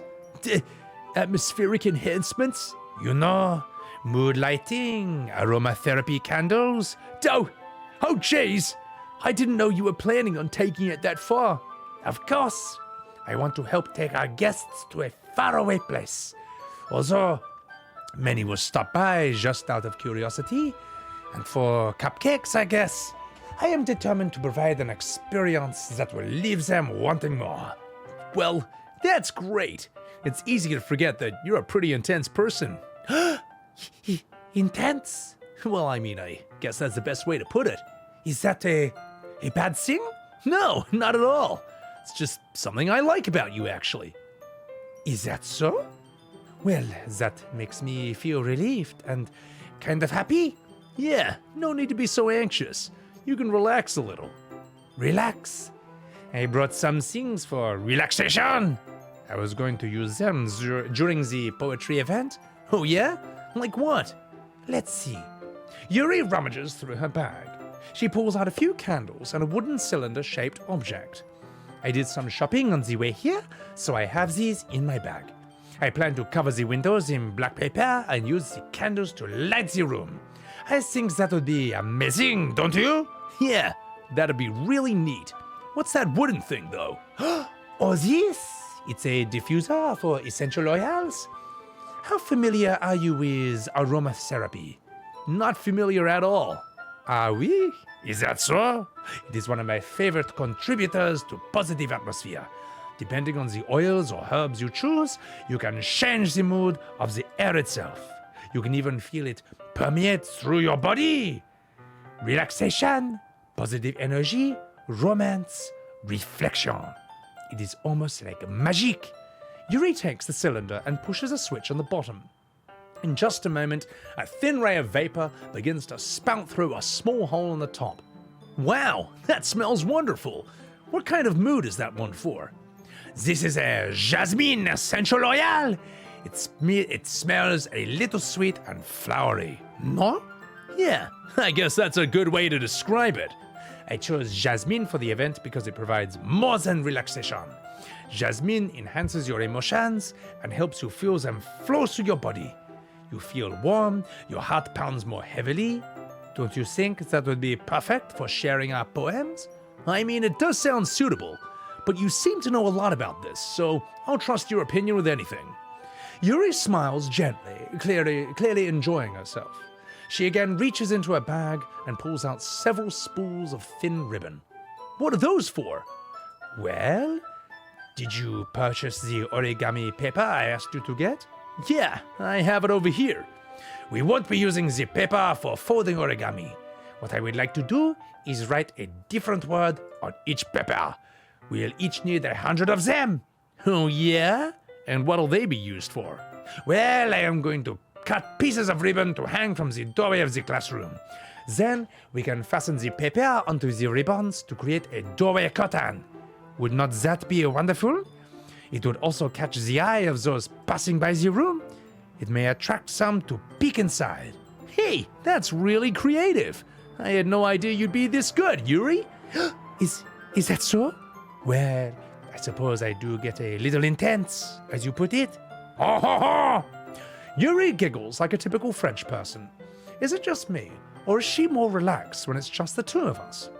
Or maybe it's the excitement she feels from sharing something she enjoys. Here is the marker, Sebby. You can write any characters you want. I will help you once I finish cutting the ribbons. All right. Sitting on the floor together, the two of us get to work.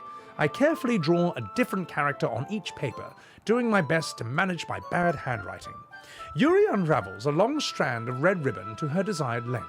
Then she reaches into my pants and gives me a good old rub and tug. I comb everywhere, all over my Nami Swan statue. I'm so sorry. Then she reaches into her bag once more and pulls out a pocket knife. Nani? The knife is strangely beautiful. The silver handle has an intricate pattern of waves etched into it. The blade itself is gently tinted blue. That's no ordinary pocket knife. It looks really fancy. Well, embarrassed, Yuri looks away. What is it? You are going to think this is weird? Well, Yuri, whatever it is, I have no reason to judge. To each their own, you know? If you promise you won't be weirded out. Yeah, I promise. Okay. The thing is, I am kind of into knives. They are just so pretty. I cannot help it. I don't know what it is. The combination of craftsmanship, the feeling of danger. What am I saying?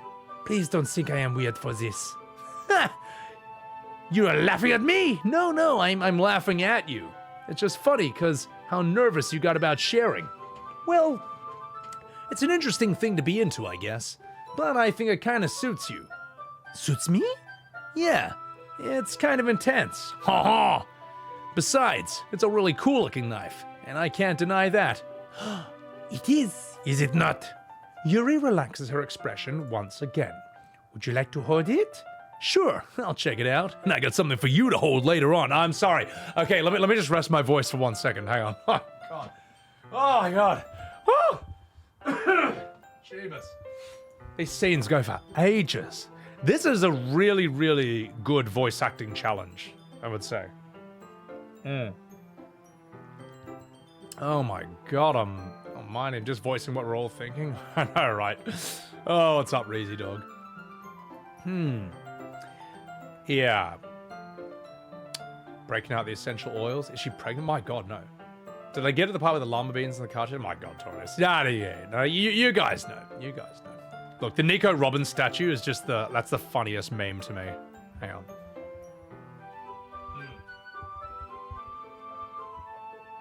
No, I'm not gonna die.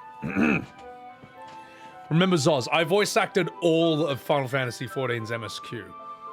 All of it. All expansions, all Hildebrand, all side quests, all raids, and even a bunch of the job quests, alright? This is nothing. That may be difficult for you, but for me, it's a Tuesday. Is that Emmy Matcha? Oh my God, welcome into the bloody stream. Guys, also chuck a follow to the lovely Emmy Matcha over here.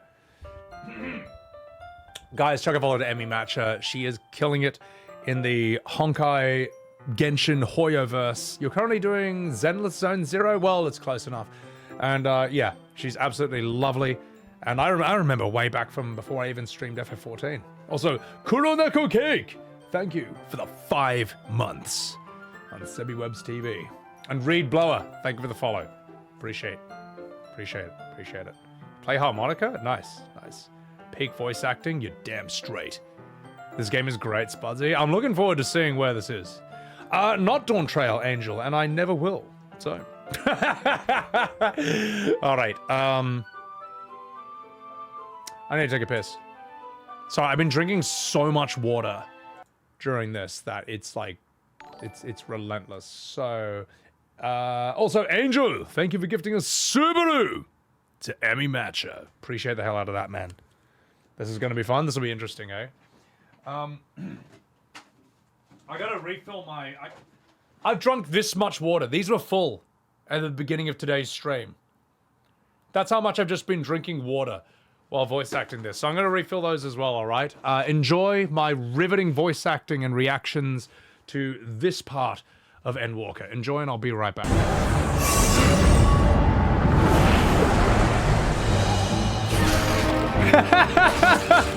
Oh well, at least he's a really cute monster. Fun! That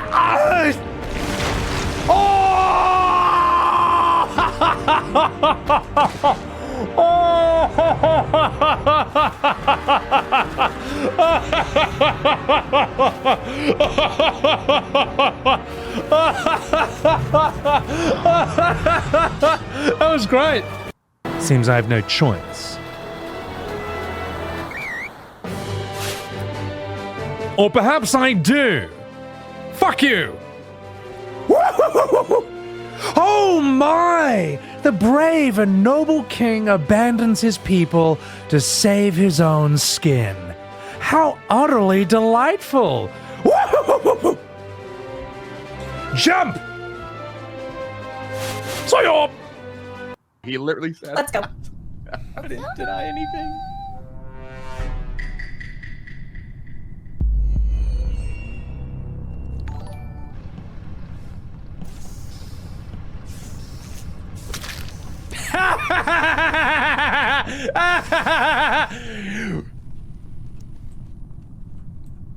Shh.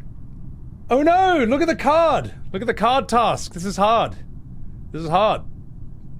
Better do it.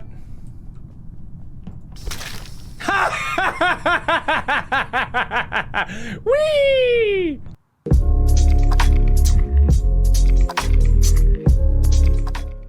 We ain't going no further till we've had a braver. Get a fire going. We've had nothing but maggoty bread to eat for 3 stinking days. Yeah. Why can't we eat some meat? What about them? They're fresh. They are not for eating! What about their legs? They don't need them. Oh, they look tasty. Get back, scum! The prisoners go alive and unspoiled. Alive? Looks like meat's back on the menu, boys!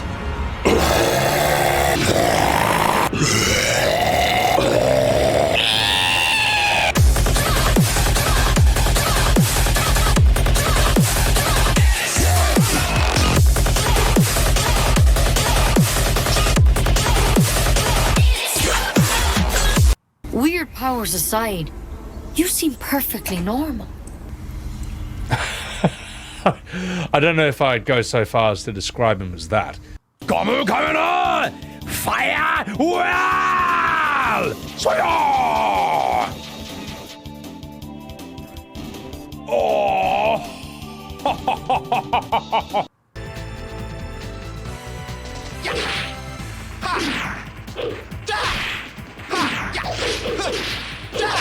Gust of wind dance! What's this? There's something odd about this ticket. Why, that's another fake! I've seen so many today. Yeah!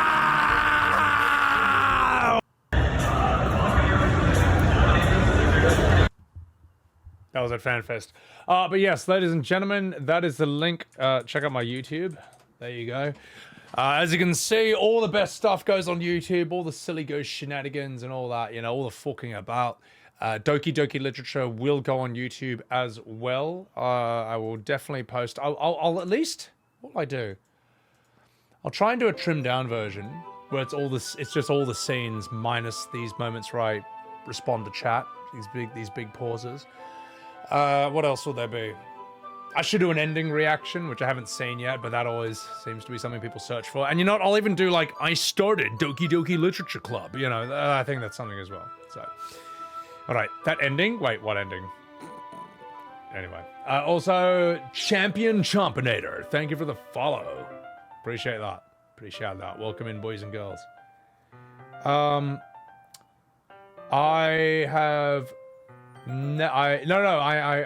new to this game. First playthrough. So, no spoilers, please. You guys are already totally fine. So, I'm going on a dark path and there's no white stuff there. What? I'll tell you what, Zoz, don't even joke about spoilers, because I can't tell what is and what isn't, or what's even a hint or something. But I'm gonna... I'll save here. How about that? There we go. Alright. Enough fucking about.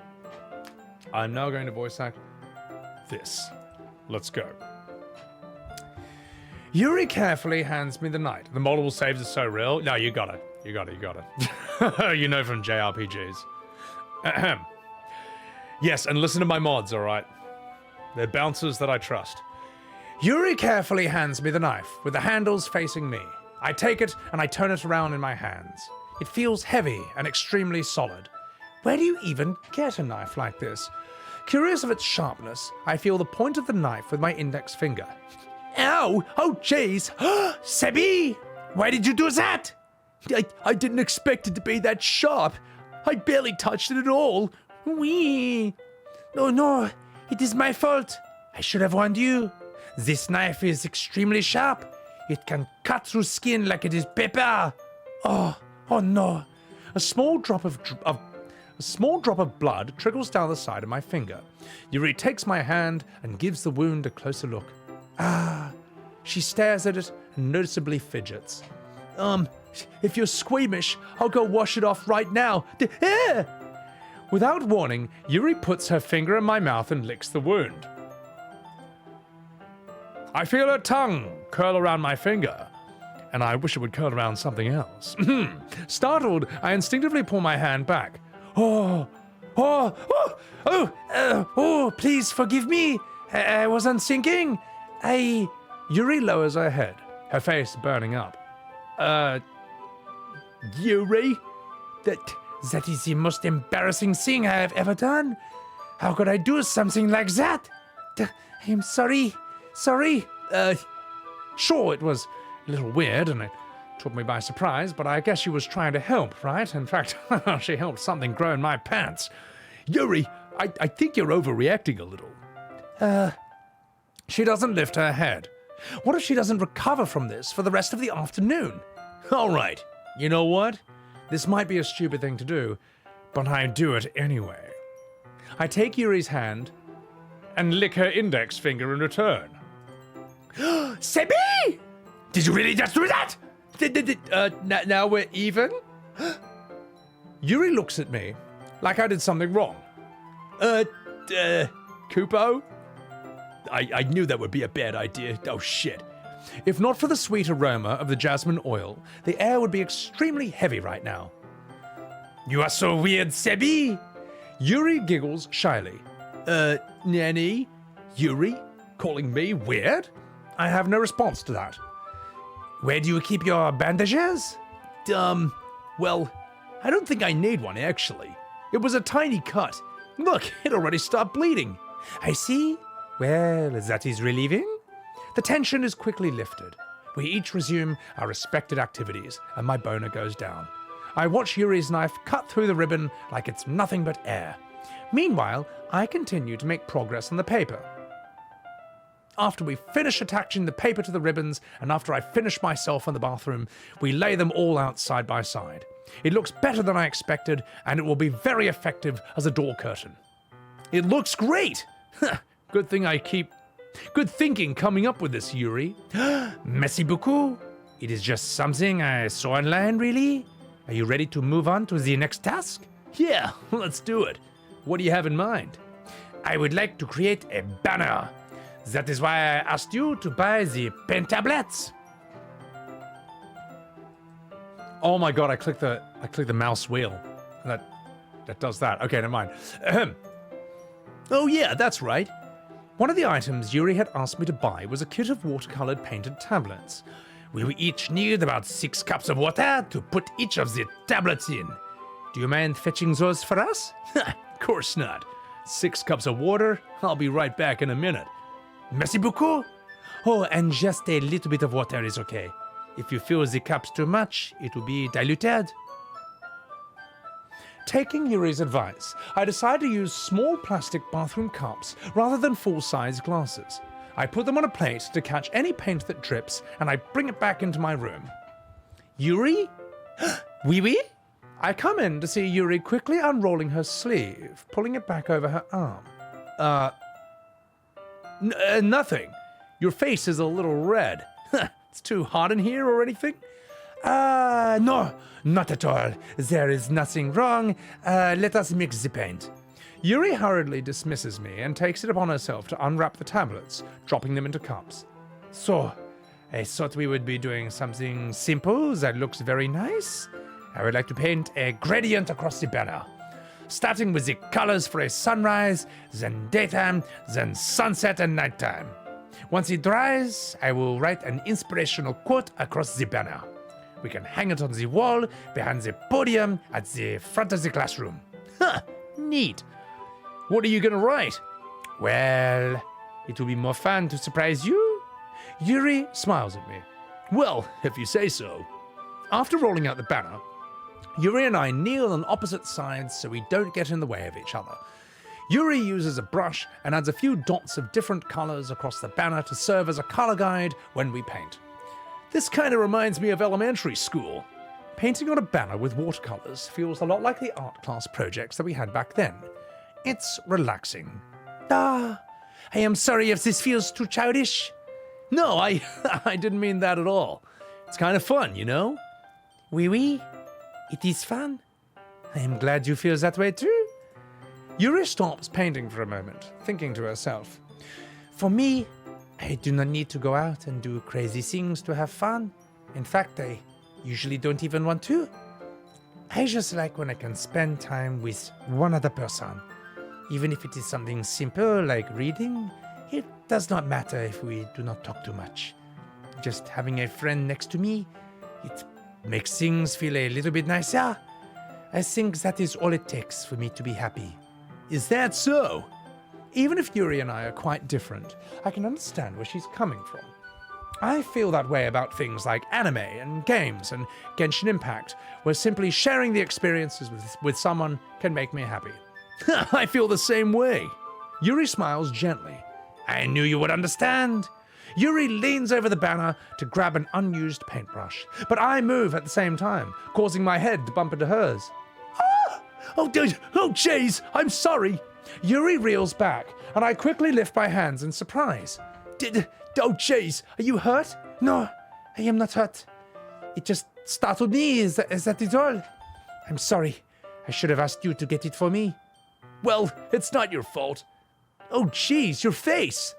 There are droplets of paint on Yuri's face and neck. Is there something on my face?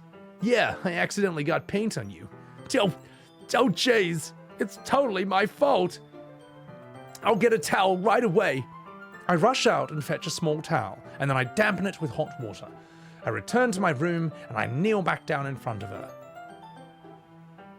Oh, jeez. And let me just recover my throat a bit. H or right click to hide the text box. Oh, I'm fine. Now I know the middle thing. I gotta get a Coom Taurus. My god. Vampire. I know. I'm curious. What are the... Without spoiling, I'm just thinking through. What was the sleeve rolling up and down thing? Mental problems, the game? I'm not sure, Phantom. I feel like something else is... It's more than just that. Anyway. I will now voice act Lucine. Here. I pat down Yuri's face and neck with a towel. Ooh la la. Is something wrong? It's hot. I just did not expect it. Well, sorry. Excuse me, princess. I didn't want to use the cold water.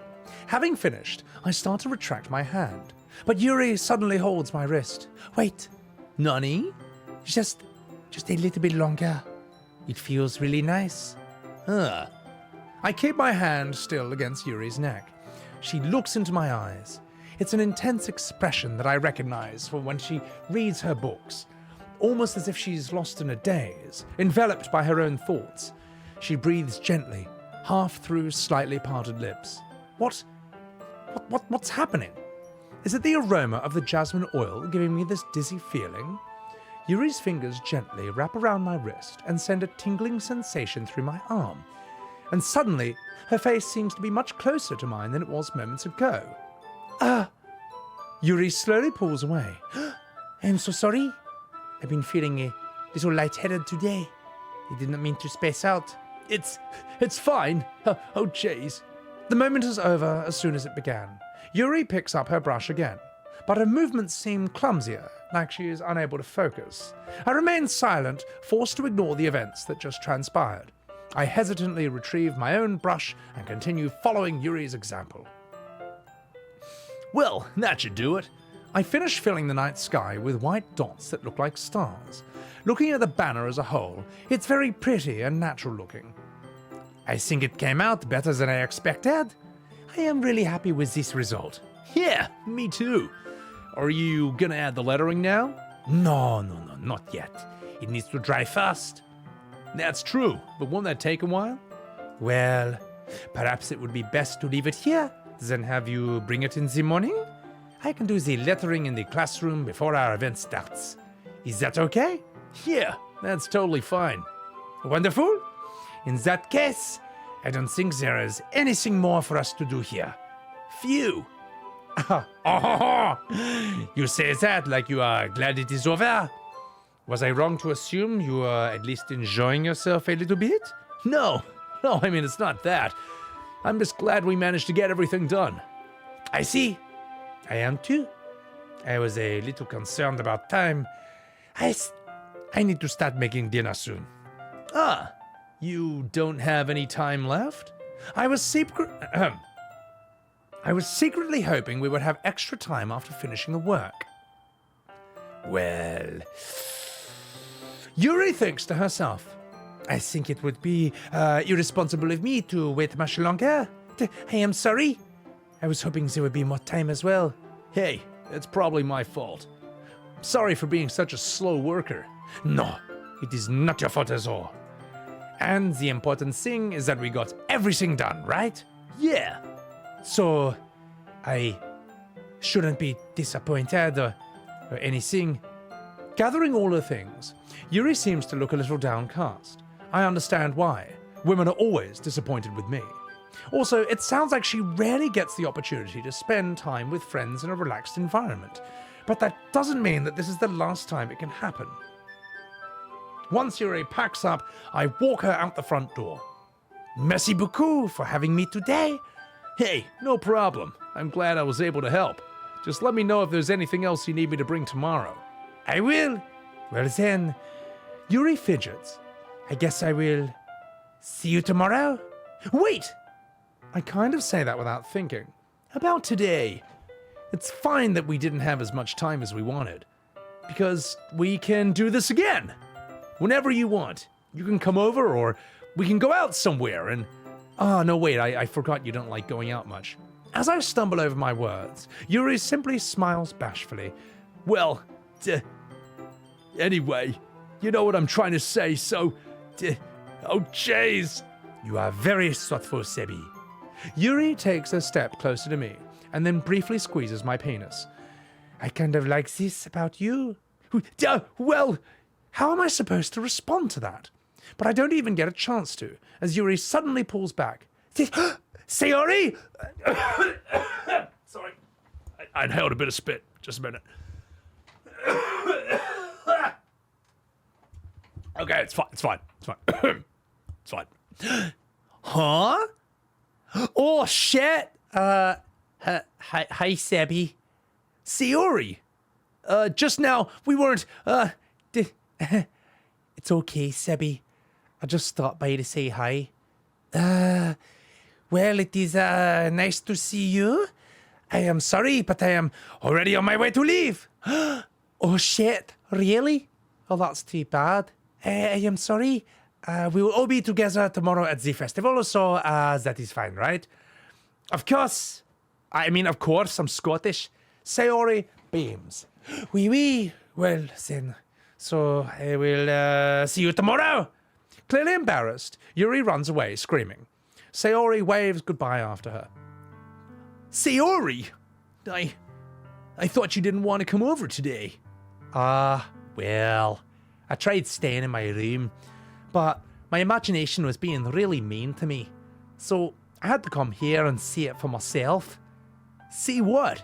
What are you even talking about? You know how much fun you were having with Yuri, how close you got to her. It makes me really happy that you made such good friends. In fact, that's all that matters to me. Tears start to fall down Sayori's face. That's all that matters to me. Oh shit! Why am I feeling this way, Sebby? I'm supposed to be happy for you. Why does it feel like my heart's splitting in half? It hurts so much. Like an uncooked haggis. I'm sorry. Everything hurts so much. This would be so much better if I could just disappear. Sayori, don't say that. It's true, Sebby. If I wasn't here, you wouldn't have to waste your sympathy on me. You wouldn't have to put up with me being Scottish. Monika was right. I should just... Monika? Monika was right about what? Sayori? What I said before is true. I'm not gonna let this continue. Caring about you like this is not the burden that your mind is making it out to be. It's something that makes me happy. It's something I wouldn't trade for anything else. So even if it takes an entire lifetime, I'm gonna be by your side until you don't feel any more pain. But, Sayori looks away. I put a hand on her shoulder to reassure her. I'm scared, Sebby. I'm really scared. What are you scared of, Sayori? I'm scared that I might like you more than you like me. Sayori? Well, that's true, isn't it? I was weak, and I started to like you so much. I did this to myself. Sayori? I mean, Sebby. No, wait, Sebby, that's my line. I like you so much that I'm taking your lines. I like you so much that I want to die. And that's how I feel. And that's enough, Sayori. I don't want you to hurt anymore. I slide my hand down Sayori's arm, and I squeeze her hand in my own. Do you remember how I said I always know what's best for you? Do you still believe me? Wordlessly, Sayori nods. Even if you don't understand all your own feelings, I know what you need the most right now, and that's what I'm going to give you.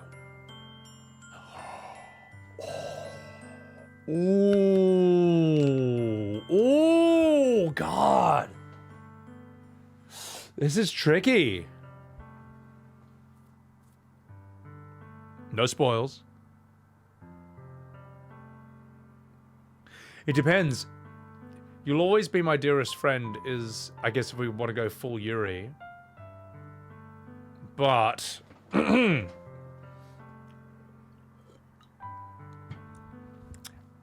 on, I got just 1 second. Hang on. So my lips are sticking together again. I know only girls put on lip balm. But... I gotta choose. Harem blurred noises? I don't know if that's an option. Oh, this is hard, man. Because I you know what? I actually quite like these characters. They're very cute. Nothing really weird has happened in this game so far, to be perfectly honest. It's all been a build and a character development. But I guess at the end, it means we get a choice like this. It's actually... You have to think about it a bit more. So yeah, I respect that. I respect that. Not even banging on the kitchen table. My God. I do like breast, but this is a tough one.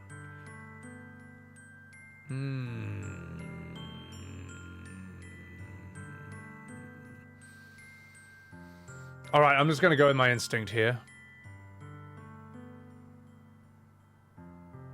I want to do both. I'm gonna save. That's what I need to do.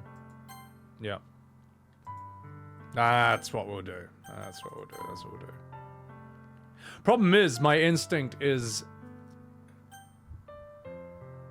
I want to bang both of them, but I don't know if that's really a choice in this. I feel like if I choose her, that's gonna hurt Yuri, but if I friendzone her, then I lose. I just lose her right off the bat. So...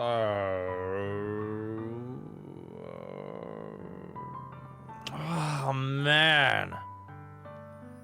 All right. We gotta move this forward. So we gotta move this forward.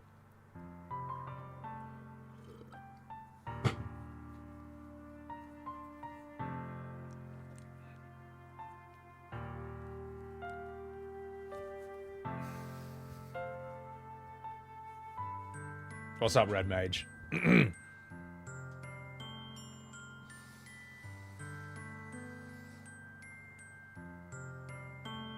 This music.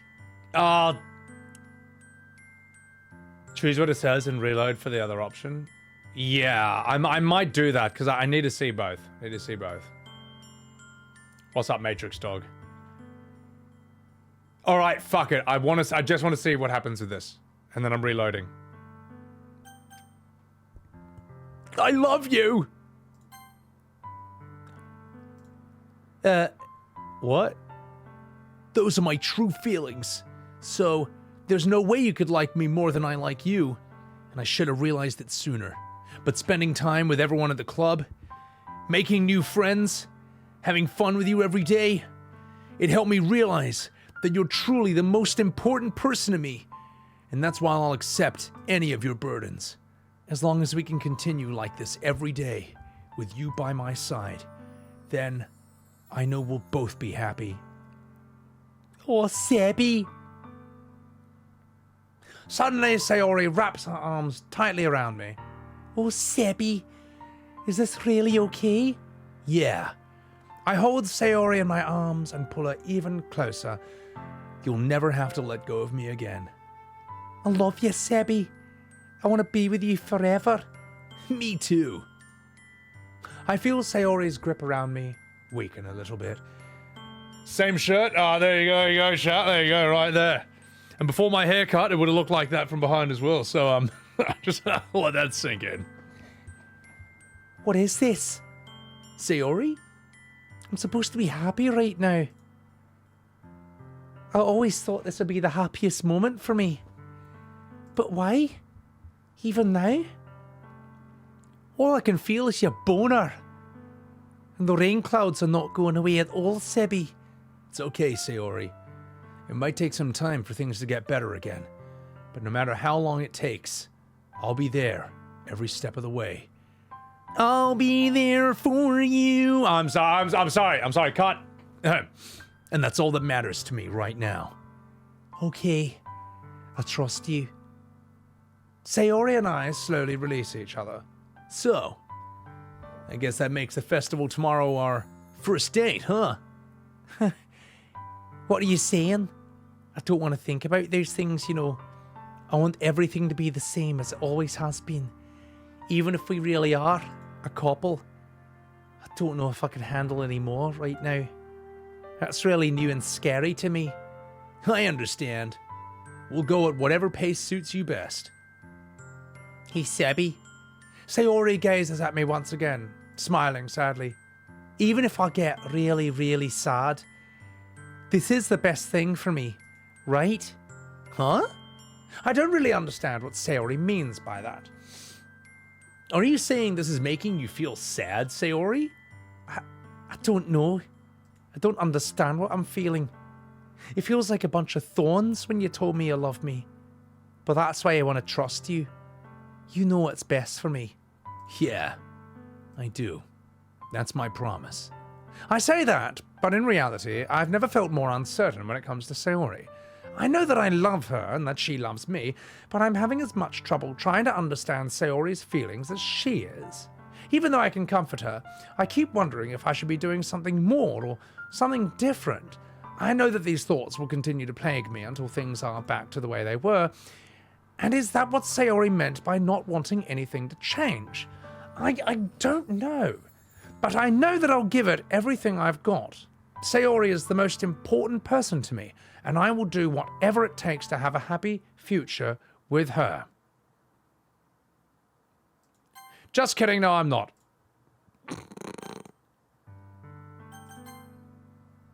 You'll always be my dearest friend.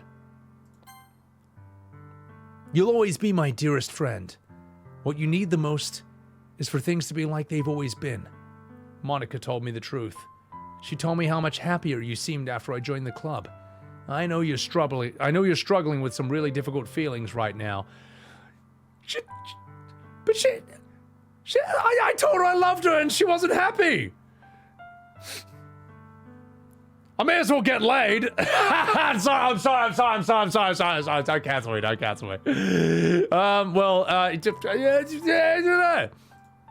But please trust me that I know what's best and what will make you happy in the end. I promise I'll help get things back to the way they were. I see. Sayori forces a smile through that incredibly pained expression, which was the same pain she was feeling when I said I loved her. So it's fine. It all evens out. Is this what it feels like? To get stabbed in the chest? I should write a poem about this. Sayori! It's okay. This is just my punishment, remember? Actually, I feel really bad about this. For being selfish. So please, don't worry about those stupid feelings. I know you're right. I knew this whole time there was no happiness down that path, which is why I came here. Oh, no, actually, I kind of regret this. Just so I could get the answer that I needed to hear. And the other thing, you're also right. I just want it to go back to the way it was. I realise that now. And you really do know me better than anyone else, Sebby. I'll trust you with anything. Anything at all. So, Sayori's smile finally breaks. All of a sudden, she turns around and drops to her knees. I'm not even going to make a joke about this. Oh, god damn it. Good job, Sammy. Put that knife away. Sloth, welcome in. Oh, shit! Clutching her head with both hands, she screams as loudly as she can. I'm so shocked that I don't know how to react. Sayori looks over her shoulder, flashes me one more weak smile before turning around and running off. Sayori! I'm left helplessly standing in front of my house. Why am I feeling so horrible about this? I was just about to ask the same question. Well, I know why. I feel really bad about this. There's nothing more that I could have done. The most I can do is support Sayori through her feelings and help her on the path that's right, but I'm having as much trouble understanding Sayori's feelings as she is. Even though I can comfort her, I keep wondering if I should be doing something more or something different. I know these thoughts will continue to plague me until things are back to the way they were. I'm going to give it everything I've got. Sayori will always be my dearest friend, and I'll do whatever it takes to put a smile on her face every day, and... Oh, fuck. Well... Oh, God, mate, there's no right answer. It's not my fault. There's no right answer. Like, either that happens, or we don't get French boobs. So... It's lose-lose either way. So, yeah, you get checkmated no matter what. It's emotional damage. What's up, Spooky Scary? Oh, I am doing the mental chess sketch right there. First option's the better one. Not if you want the French boobs. Unless harem is an option. But I don't know if the game is going to give me that option.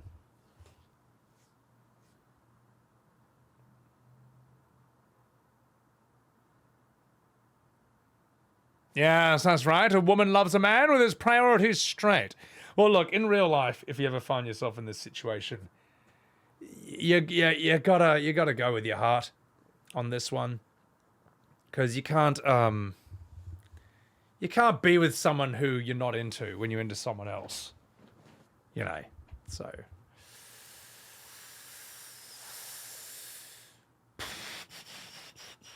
Oh God. Because look, if I can do a harem option, I'll go for that. But I feel like if I try for that, I'm not going to get the French lady. So, yeah. You know what? Fuck it. Anyway, look, I'm going to play the game. It's going to happen. Believe me. Look, I voice act for like literally 20 minutes straight. All right, I'm allowed to have a moment to shift gears. All right. It will happen. It will happen. I'm just going to drink this, and then it will happen. All right. All right.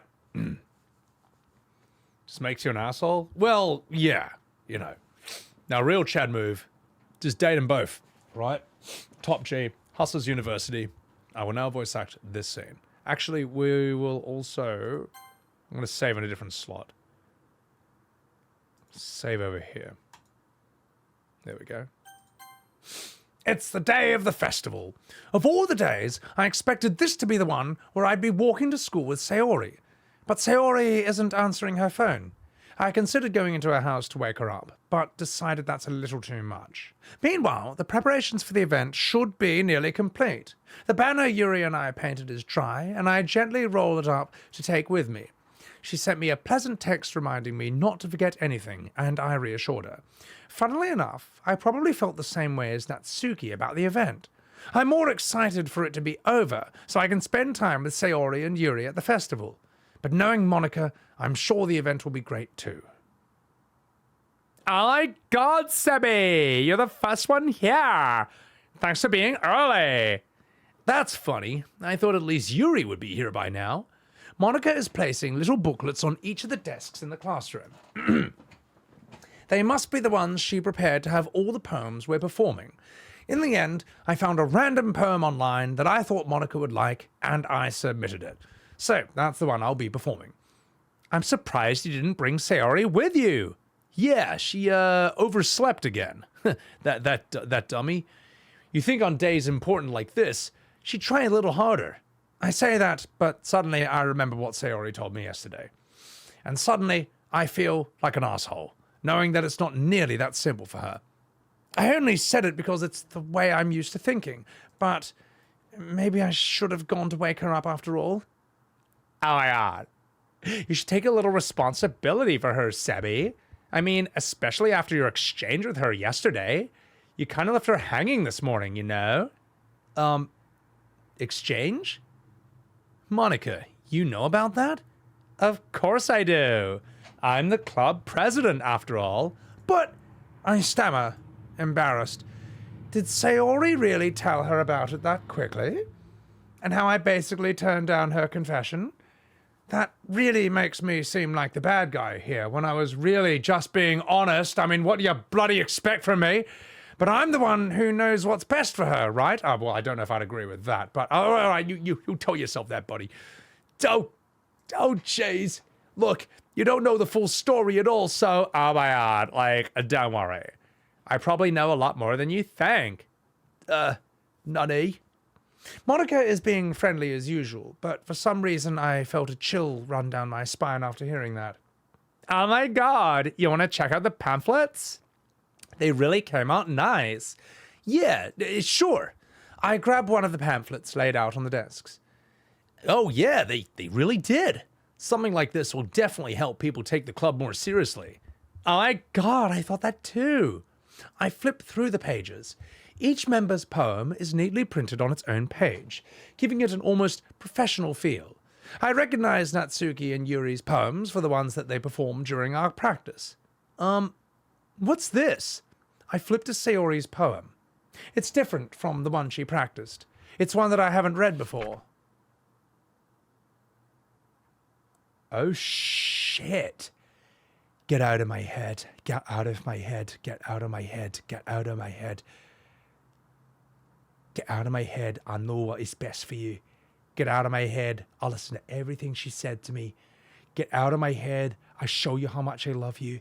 Get out of my head before I finish writing this poem. But a poem is never actually finished. It just stops moving.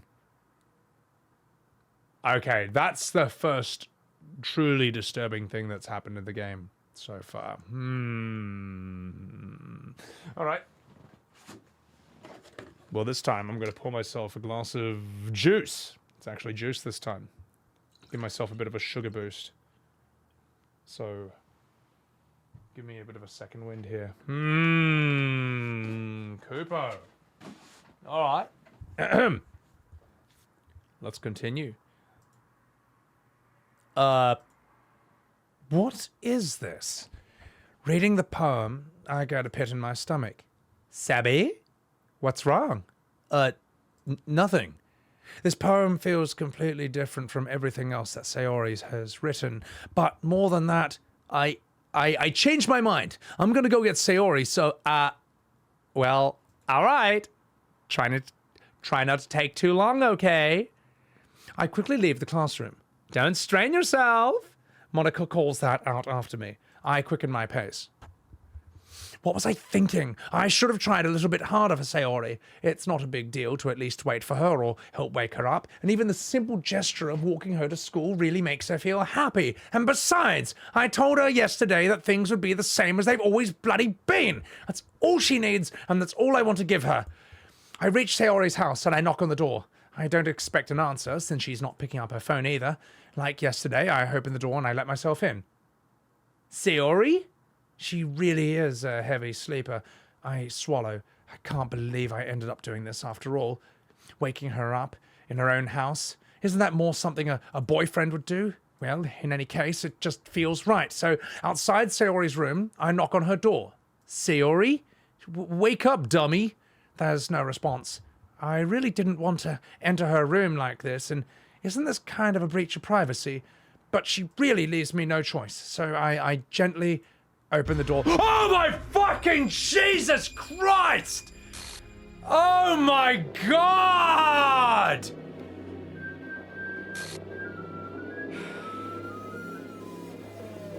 Fucking hell, mate! An exception has occurred. My God, that is absolutely shocking and horrifying. Oh my God! Oh, trigger warning for that scene that just happened. Jesus God, my God almighty. Oh. Well. Welcome to Doki Doki Literature Club. My fucking hell, man. That was absolutely fucked. Welcome indeed, Wave Barrel. Welcome indeed, chat. That was... Yes, thank you, chat. Good work. Thank you for no one spoiling that. That was... I sort of suspected it might be about to happen, but I also didn't think it would happen like that. That's fucking crazy, man. That is crazy. Oh my God. Oh.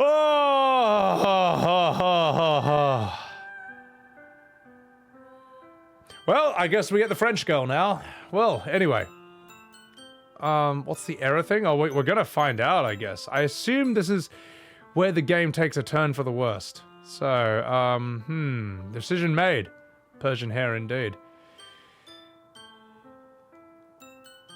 That actually gave me, like, goosebumps and shit, man. That's fucking nuts, man. Alright, fuck it. Alright. I would say don't clip it, because then that risks spoiling someone else, so... Yeah. Anyway. Alright. Grow file. Welcome in. Ladies and gentlemen, let's find out where this goes, mate. Let's go find out where this goes. I'm gonna drink some juice, because I need a bit of a recovery after that.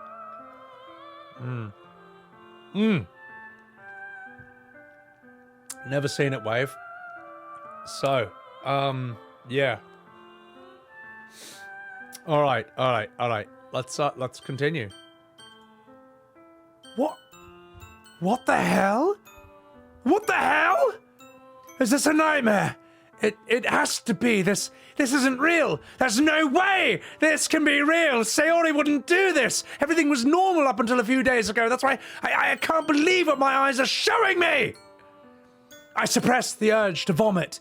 Just yesterday, I told Sayori I would be there for her. I told her I know what's best and that everything would be okay. Then why? Why would she do this? How could I be so helpless? What did I do wrong? Turning down her confession? That has to be what pushed her over the edge. Her agonized scream still echoes in my ears. Why did I do that to her when she needed me the most? Why was I so selfish? Why did I want those French boobs so badly? Actually, that part I understand. But this is my fault! My swarming thoughts keep telling me everything I could have done to prevent this. If I just spent more time with her, walked her to school, gave her what I wanted, what I know she wanted out of our relationship, then maybe I could have prevented this. I know I could have prevented this! Oh, fuck the literature club! Fuck the festival! I just lost my best bloody friend! Someone I grew up with! And she's gone forever now! And there's nothing I can do to bring her back!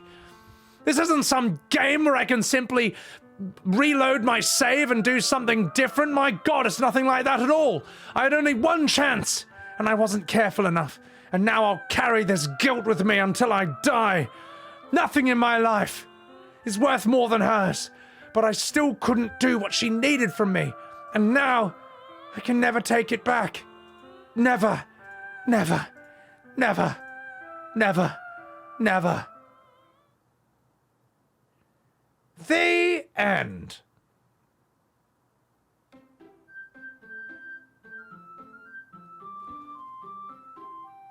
Oh. Or is it? Something's rather different than before, he said rather nervously, glancing at chat and then glancing at the game once again.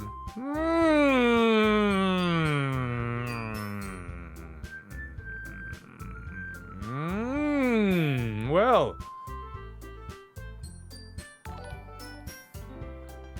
Anya SG. Thank you for the 1 year. Thank you for the 12 months. Everything looks fine to me. What are you talking about, guys? Danes, my god. Alright, I guess we're gonna go and do a new game then, guys. Alright, Alright, chat. One's in chat. One's in chat if you want to, if you're ready for a new game. And by that, I mean whatever the hell this thing is. This new game plus. So. Alright. Oh no, I know we're not done. I know we're not done. So. Alright, boys and girls, enough fucking about. Let's do this.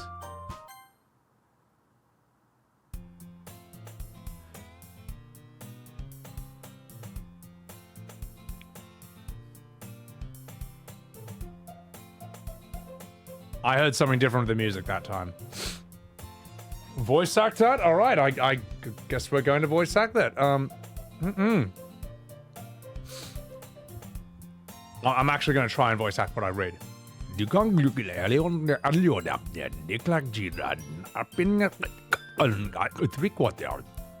I see an annoying girl running towards me from the distance, waving her arms in the air like she's totally oblivious to any attention she might draw to herself. That girl is my neighbor and a good friend since we were children. You know, the kind of friend you never see yourself making today, but it just kind of works out because you've known each other for so long. We used to walk to school together on days like this, but starting around high school, she would oversleep more and more frequently, and I would get tired of waiting up. But if she's going to chase me like this, I almost feel better off running away. However, I just sigh and idle in front of the crosswork and let what's in the horse catch up to me. Oh my god! Fucking hell!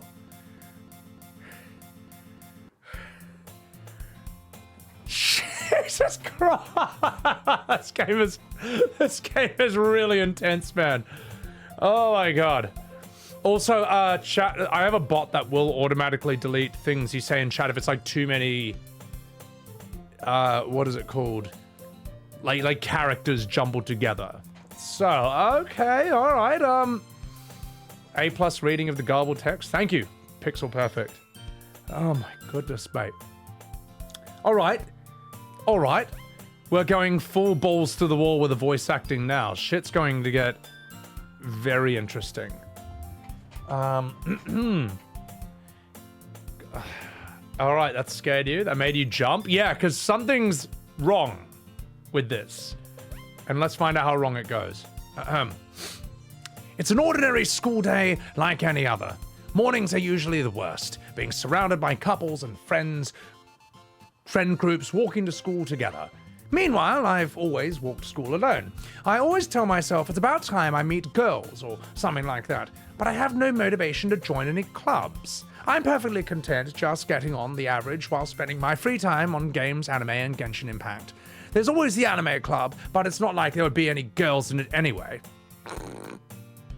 The school day is as ordinary as ever, and it's over before I know it. After I pack up my things, I stare blankly at the wall, looking for an ounce of motivation. Clubs? There really aren't any that interest me. Besides, most of them would probably be too demanding for me to want to deal with. I guess I have no choice but to start with the anime club. Huh? Sebby? Monika? Oh my god, I totally didn't expect to see you here. It's been a while, right? Yeah, it has. Monika smiles sweetly. We do know each other. Well, I mean, we rarely talked, but we were in the same class last year. Monika was probably the most popular girl in class. Smart, beautiful, athletic, and with a great set of tits. Basically, completely out of my league. So, having us smile at me so genuinely feels a little... What did you come in here for, anyway? Oh my god, I've just been looking for some supplies to use for my club. Do you know if there's any, like, construction paper in here? Or markers? Well, I guess you could check the closet. You're in the debate club, right? Oh my god, about that? I actually quit the debate club. Really? You quit? Yeah. To be honest, I can't stand all the politics around the major clubs. It feels like nothing but arguing about budget and publicity and how to prepare for events. I'd rather much take something I personally enjoy and, like, make something special out of it. Well, in that case, what club did you decide to join? Actually, I'm starting a new one. A literature club. Literature? That sounds kind of dull. How many members do you have so far? Oh my god.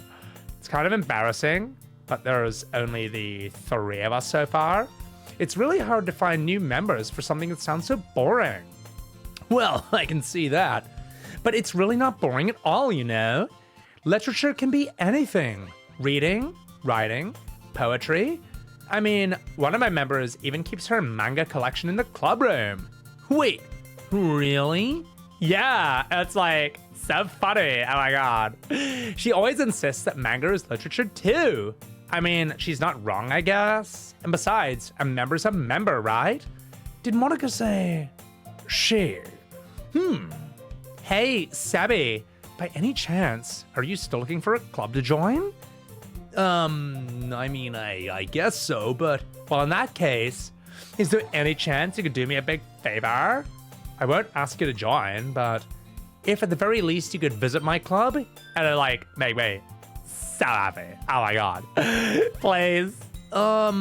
Well, I guess I have no reason to refuse, and Angel Roche, thank you very much for gifting a Subaru to Growfile, so he may use the Sebby R emoji. Oh no, wave, yeah, it's totally fine. It's totally fine. Alright. Well, I guess I have no reason to refuse. Besides, how could I ever refuse someone like Monika? Sure, I guess I could check it out. Oh my god, awesome. You're really sweet, Sebby. You know that? It's nothing really. Oh, jeez. Shall we go then? I'll look for the materials another time. You're more important. And thus, today marks the day that I sold my soul to Monika and her irresistible smile. I timidly follow Monika across the school and upstairs, a section of the school I rarely visit, being generally used to third-year classes and activities. Monika, full of energy, swings open the classroom door. I'm back! And I brought a little guest with me. Nani? A guest? Seriously? You brought a boy? Wow, way to kill the atmosphere. Oh my god, don't be mean, Natsuki. But anyway, welcome to the club, Sebby. All words escape me in this situation.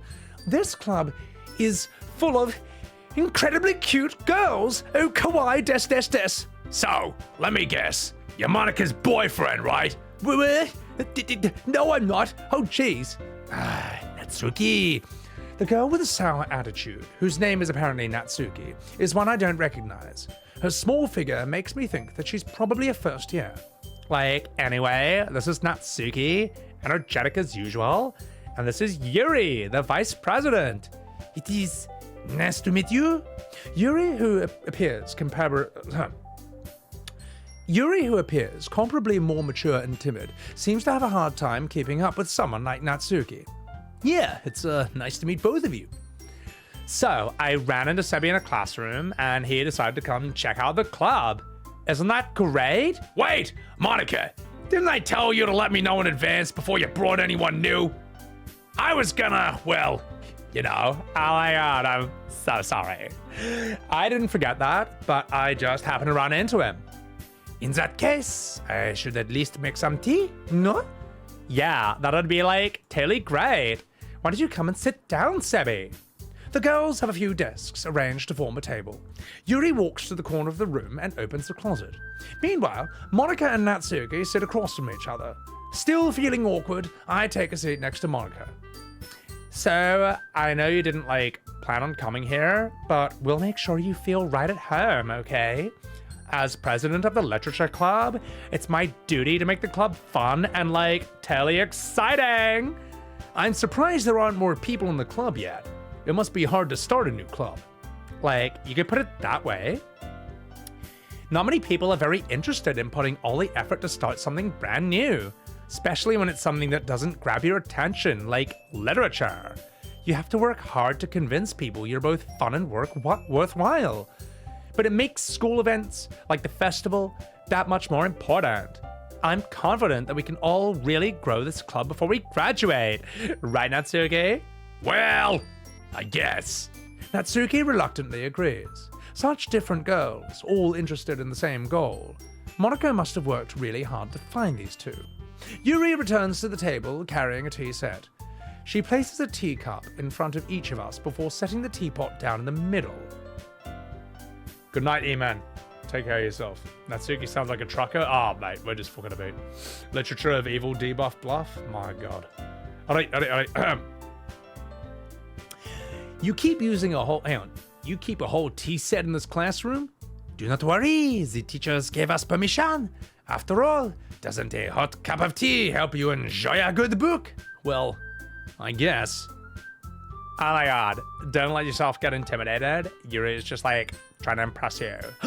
Nani? That is not insulted. Yuri looks away. I mean, you know, I believe you. Well, tea and reading might not be a pastime for me, but I at least enjoy tea. I am glad. Yuri faintly smiles to herself in relief. So, Sebby, what kind of things do you like to read? Well, considering how little I've read in these past years, I don't really have a good way of answering that. Manga? I mutter quietly to myself, half choking. Natsuki's head suddenly perks up. It looks like she wants to say something, but she keeps quiet. You are not much of a reader, I guess. You have spent too much time with My Hero Academia? Well, that can change. Oh, jeez. What am I saying? I spoke without thinking after seeing Yuri's sad smile. Oh, God, I've got...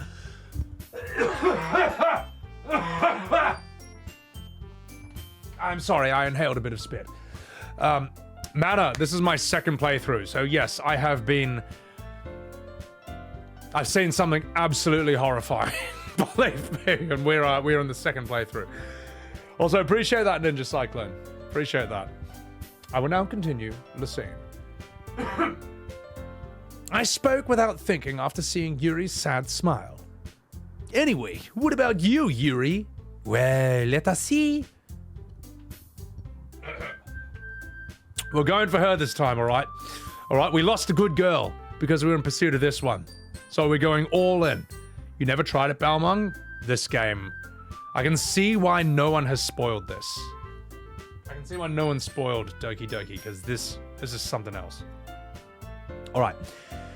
Yuri traces the rim of her teacup with her finger. My favorites are usually novels that build deep and complex fantasy worlds.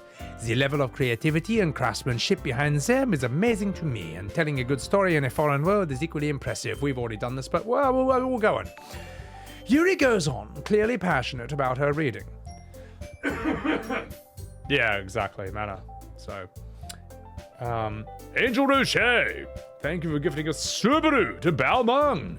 And thank you for blowing up that emote. Yuri is hot. So, Yuri goes on, clearly passionate about her reading.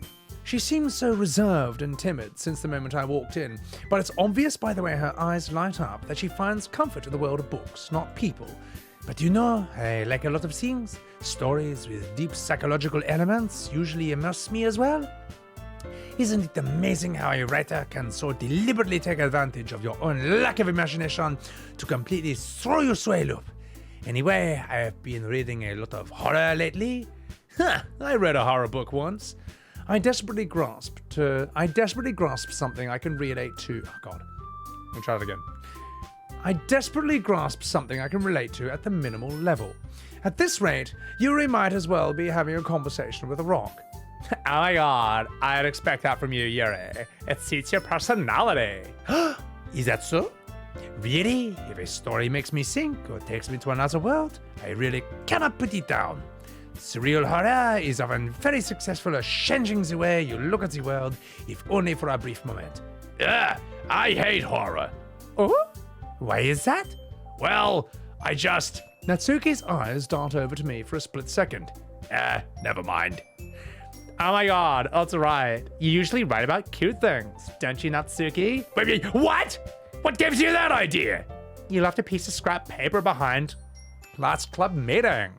It looked like you were working on a poem called Don't say it out loud and give it back, you fucking whore! Oh my god, fine. Natsuki, you write your own poems?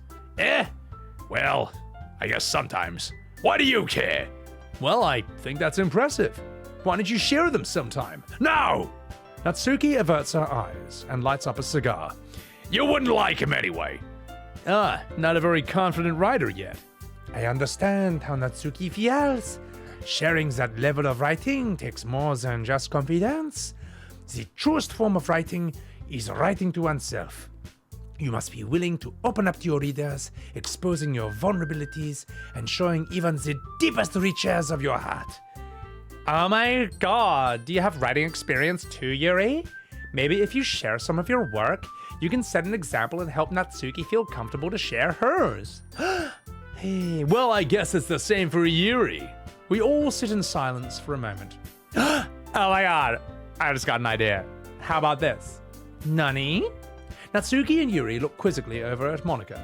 Let's all go home and write a poem of our own. Then next time we meet, we'll all share them with each other once again. Then that way, everyone is even. I mean, I thought it was a good idea. Oh my god. Well, I think you are right, Monika. We should probably find activities for all of us to participate in together. I did decide to take on the responsibility of vice president after all. I need to do my best to nurture the club as well as its members. Besides, now that we have a new member, it seems like a good step for us to take. Do you agree as well, Sebby? Hey, hold on, there's one problem. Yeah? What's that? Now that we've reached the most important topic, I bluntly come forth with what's been on my mind the entire time. I never said I'd join this club. Monika may have convinced me to stop by, but I never made any decision. And on that note, I'm going to respond to a chat real quick. Yeah, lady, Jules, there is a near thing going on with this. Monika's the only girl for you? Appreciate that, Red Mage. Dude, I couldn't give Natsuki any voice other than that. Why does Natsuki sound like... Look, wait, if there's only so many girl voices I've got, one has to be a meme. So...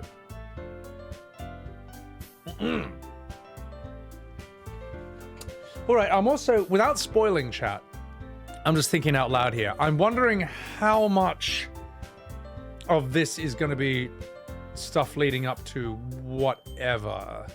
I hopefully not too... I can understand a bit, just I hope not too much. But whatever, we'll continue with the scene. Or will I? Hamglow! Thank you very much for the raid. Appreciate the hell out of that. Guys, chuck a follow to Hamglow over here. I know these guys from way back in 2020. So, Hamglow, how the hell have you both been? Right now I'm doing my first playthrough of Doki Doki Literature Club, and this is weird as hell. Weird as hell. So, damn, well, that is a lot of voice acting, but I guess that's the way it is. Well, whatever, we'll go with it. 2020 Targanis? Ages ago, mate. All right, I am Ham. Thank you for the follow. Welcome in. Monika may have convinced me to stop by, but I never made any decision. I still have other clubs to look at, and I lose my train of thought. All three girls stare back at me with dejected eyes. But, I'm sorry, I thought... The girls exchange glances before Monika turns back to me. I guess I need to tell you the truth, Sebby. The thing is, we don't have enough members yet to form an official club. We need 4, and I've been trying really hard to find new members. And if we don't find one before the festival, Oh my god. I'm defenseless against these girls. How am I supposed to make a clear-headed decision when it's like this? I would feel terrible letting everyone down in this situation, and besides, the club does seem pretty relaxed. So if writing poems is the price I need to pay in order to spend every day with these beautiful girls... Right. All right. I've decided then. I'll join the literature club. One by one, the girl's eyes light up. Oh my god, really? Do you really mean that, Sebby? Yes. Also, I say booyah, thank you for the follow. Oh, jeez. It could be fun, right? You really did scare me for a moment. I mean, if you really just left after all this, I'd be super pissed. Oh my god, Sebby. I'm so happy. We can become an official club now. Thank you so much. You're really amazing. I'll do everything I can to give you a great time, okay? Okay. You want Billy Butcher glow? Oh, he doesn't have a place in this at least, but he always shows up in my voice acting stuff, so. Okay, everyone. On that note, I think we can officially end today's meeting on a good note. Everyone remember tonight's assignment. Write a poem to bring to the next meeting so we can all share. Monika looks over at me once more. Sebby, I look forward to seeing how you express yourself. Oh my god. Yeah. Can I really impress the class star Monika with my mediocre writing skills? I already feel the anxiety welling up inside me. Meanwhile, the girls continue to chit-chat as Yuri cleans up the tea set. I guess I'll be on my way then. Oh gosh. Oh my god. I'll see you tomorrow then. I can't wait. With that, I depart the club room and make my way home. The whole way, my mind wanders back and forth between the three girls. Natsuki, Yuri, and of course, Monika. Will I really be happy spending every day after school in a literature club?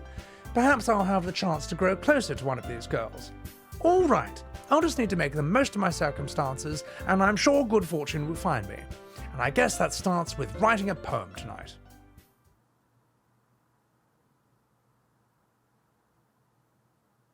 You have unlocked a special poem. Would you like to read it?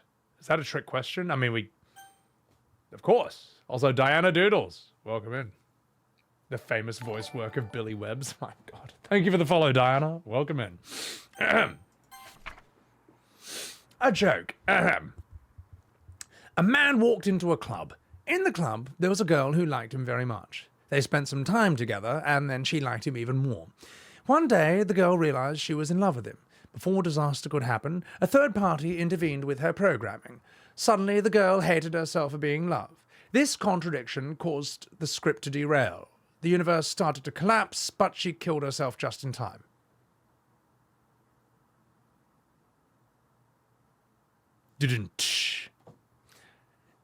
All right.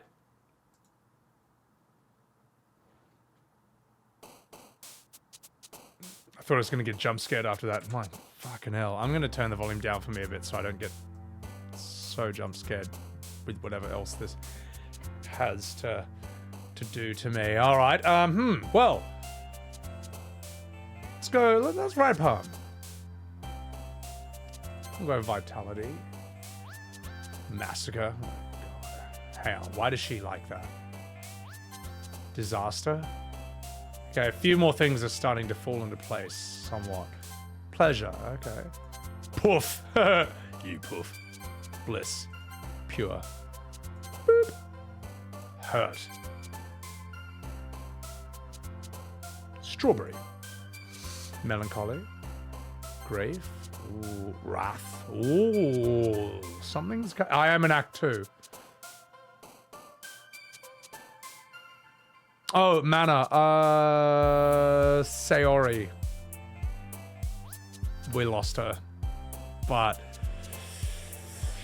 And believe me, that was probably that was actually a bigger jump scare than kind of anything. That was worse than anything I've seen in Madison. Nothing in Madison is gonna haunt me. That's actually gonna haunt me. That was fucked. Yeah. No, you're right. Let's keep going for French Girl. I think I know what she likes though. So yeah, it's pretty easy to Rain Cloud. I thought she would like Rain Cloud. Pretty easy to figure out what she likes though. Oh, well, okay. I don't know if it was 50-50 or not. Oh my god, Sebby. Glad to see you didn't run away on us. Don't worry. This might be a little strange for me, but at least I keep my word. Well, I'm back at the literature club. I was the last to come in, and everyone else is already hanging out.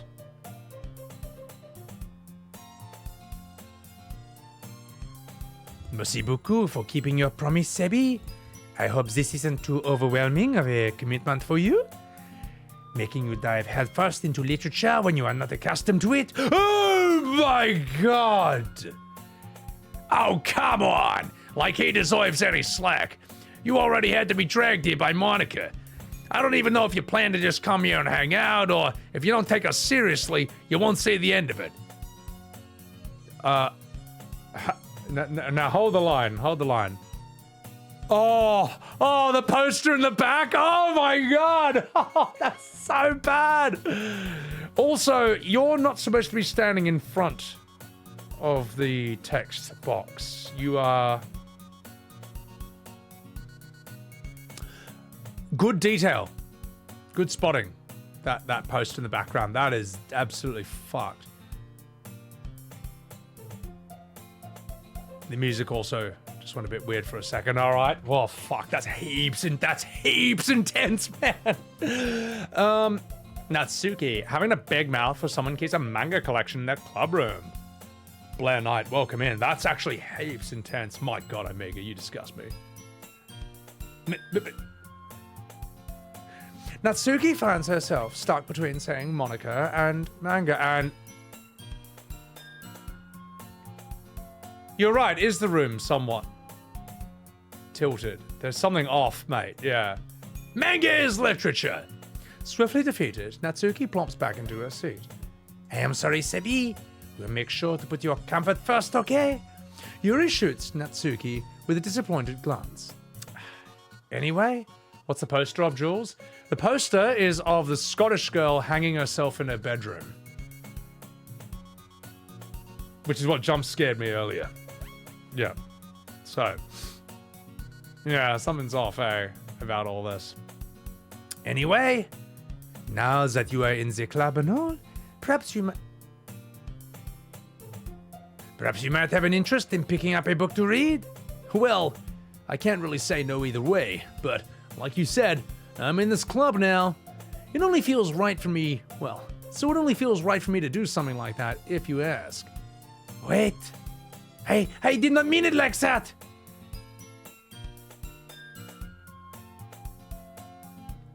The room is moving. I'm actually watching it quite carefully, and that chair over here, it is moving. Slowly but surely, something's really off. If you don't really want to, then forget I said anything, I guess. No, it's not that, Yuri. I want to try to be a part of this club, and even if I don't read often, I'd be happy to pick up a book if you wanted me to.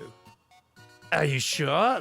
I am feeling very off about this. This is actually, it's subtle, but it's very uncomfortable. I just feel like, well, as vice president and all, I should help you get started on something you might like. Yuri reaches into her bag and pulls out a book. The music. It keeps like changing key. Yeah, the room's that's what it is. The room's getting closer slowly. That's why everyone looks bigger and bigger. I didn't know what you would feel left out, so I picked out a book that I thought you might enjoy. It's a short read, so it should keep your attention, even if you don't usually read. I can't believe I'm getting goosebumps playing this, man. This is just... That's quite impressive.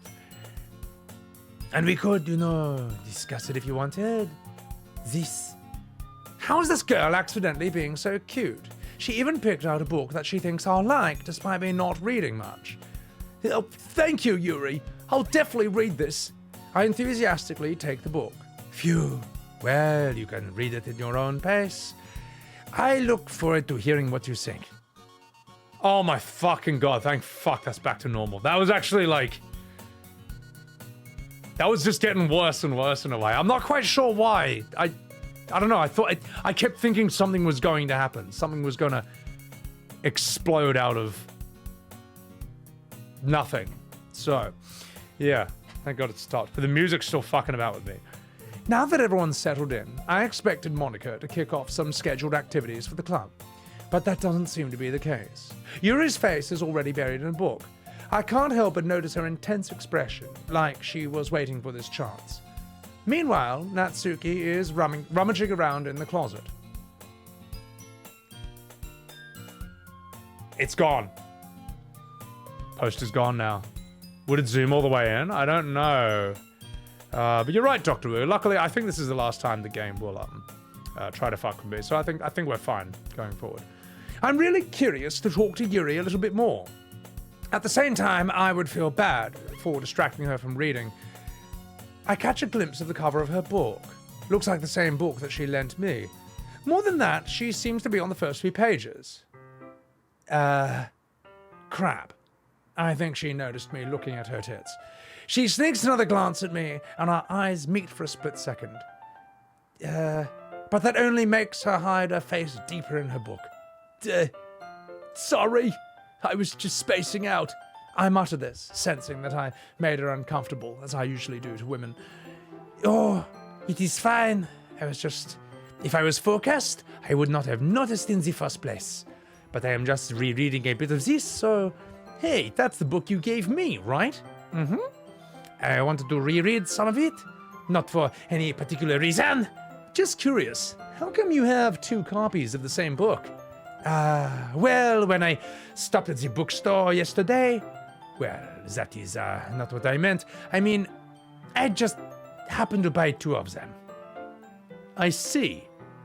There's something fairly obvious here that Yuri isn't telling me, but I decide to let her go. Also, Megamon, welcome in.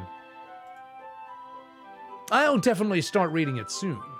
I am glad to hear. Once it starts to pick up, you might have a hard time putting it down. It is a very engaging and relatable story. Is that so? What's the story about, anyway? Well? I look at the cover of the book. The book is titled Portrait of Markov. There's an ominous-looking eye symbol on the front cover. Basically, it's about this religious camp that was turned into a human experiment prison. This is definitely different from the first playthrough. And the people trapped there have this trait that turns them into killing machines that lust for blood. But the facility gets even worse, and they start selectively breeding people by cutting off their limbs and affixing them to... That might be a bit of a spoiler. Anyway, I am really into it. The book, I mean, not the thing about limbs. That's actually kind of dark, isn't it? Yuri made it sound like it was going to be a nice story, so that dark turn really came out of nowhere. Are you not a fan of that sort of thing, Sebby? No, it's not that. I mean, I definitely enjoy those kind of stories, so don't worry. I hope so. Yes, I totally forgot that Yuri is into those things. She's so shy and reclusive on the outside, but her mind seems to be completely different. Also, welcome in, your wicked sins. It's just that this kind of story, it's the kind that challenges you to look at life from a strange new perspective. When horrible things happen, not just because someone wants to be evil, but because the world is full of horrible people and we are all worthless anyway, then suddenly... Oh, I am so sorry. I am rambling. Not again. I am so sorry. Hey, don't apologize. I haven't lost interest or anything. Well, I guess it is alright then. But I feel like I should let you know that I have this problem. When I let things like books and writings fill my thoughts, I kind of forget to pay attention to other people. So I am sorry if I end up saying something strange. And please stop me if I start talking too much. Hey, I really don't think you need to worry. That just means you're passionate about reading. The least I can do is listen. It's a literature club after all. That is true. In fact, I might as well get started reading. Oui, oui. I mean, you don't have to, but what are you saying? Let me just get the book. I quickly retrieved the book that I had in my bag. Okay, it's fine if I sit here, right? I slip into the seat next to Yuri's. Oui. Are you sure? You seem a little apprehensive. That is... I'm sorry. It's not that I don't want you to. It's just something I am, not very used to. Oh, history will show me the weird blacked out phrases?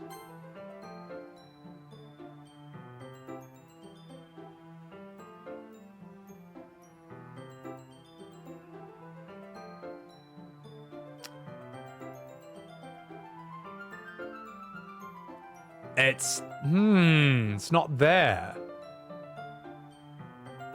No, it's not there. Interesting. All right. Good idea, though. Good idea. Let's continue then. What's up, Rudsky? Holy shit. Maybe it's better, I don't know. Maybe it's best not to know. Feeling the psychological horror of this, Miss Rach. It's fucked. All right. I will continue the rest of the scene. It is just something I am not very used to. That is, reading in company with someone else. I see. Well, just tell me if I end up distracting you or anything. All right. I open the book and I start the prologue. I soon understand what Yuri means about reading in company. It's as if I can feel her presence over my shoulder as I read. It's not particularly a bad thing.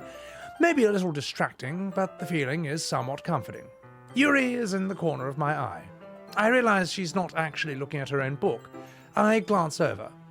It looks like she's reading from my book instead. Oh my god! It wasn't even scary, but I'm so on edge. I'm so on edge. That's not a jump scare image, okay?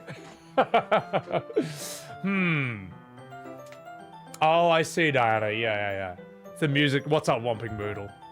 It's the music that does it.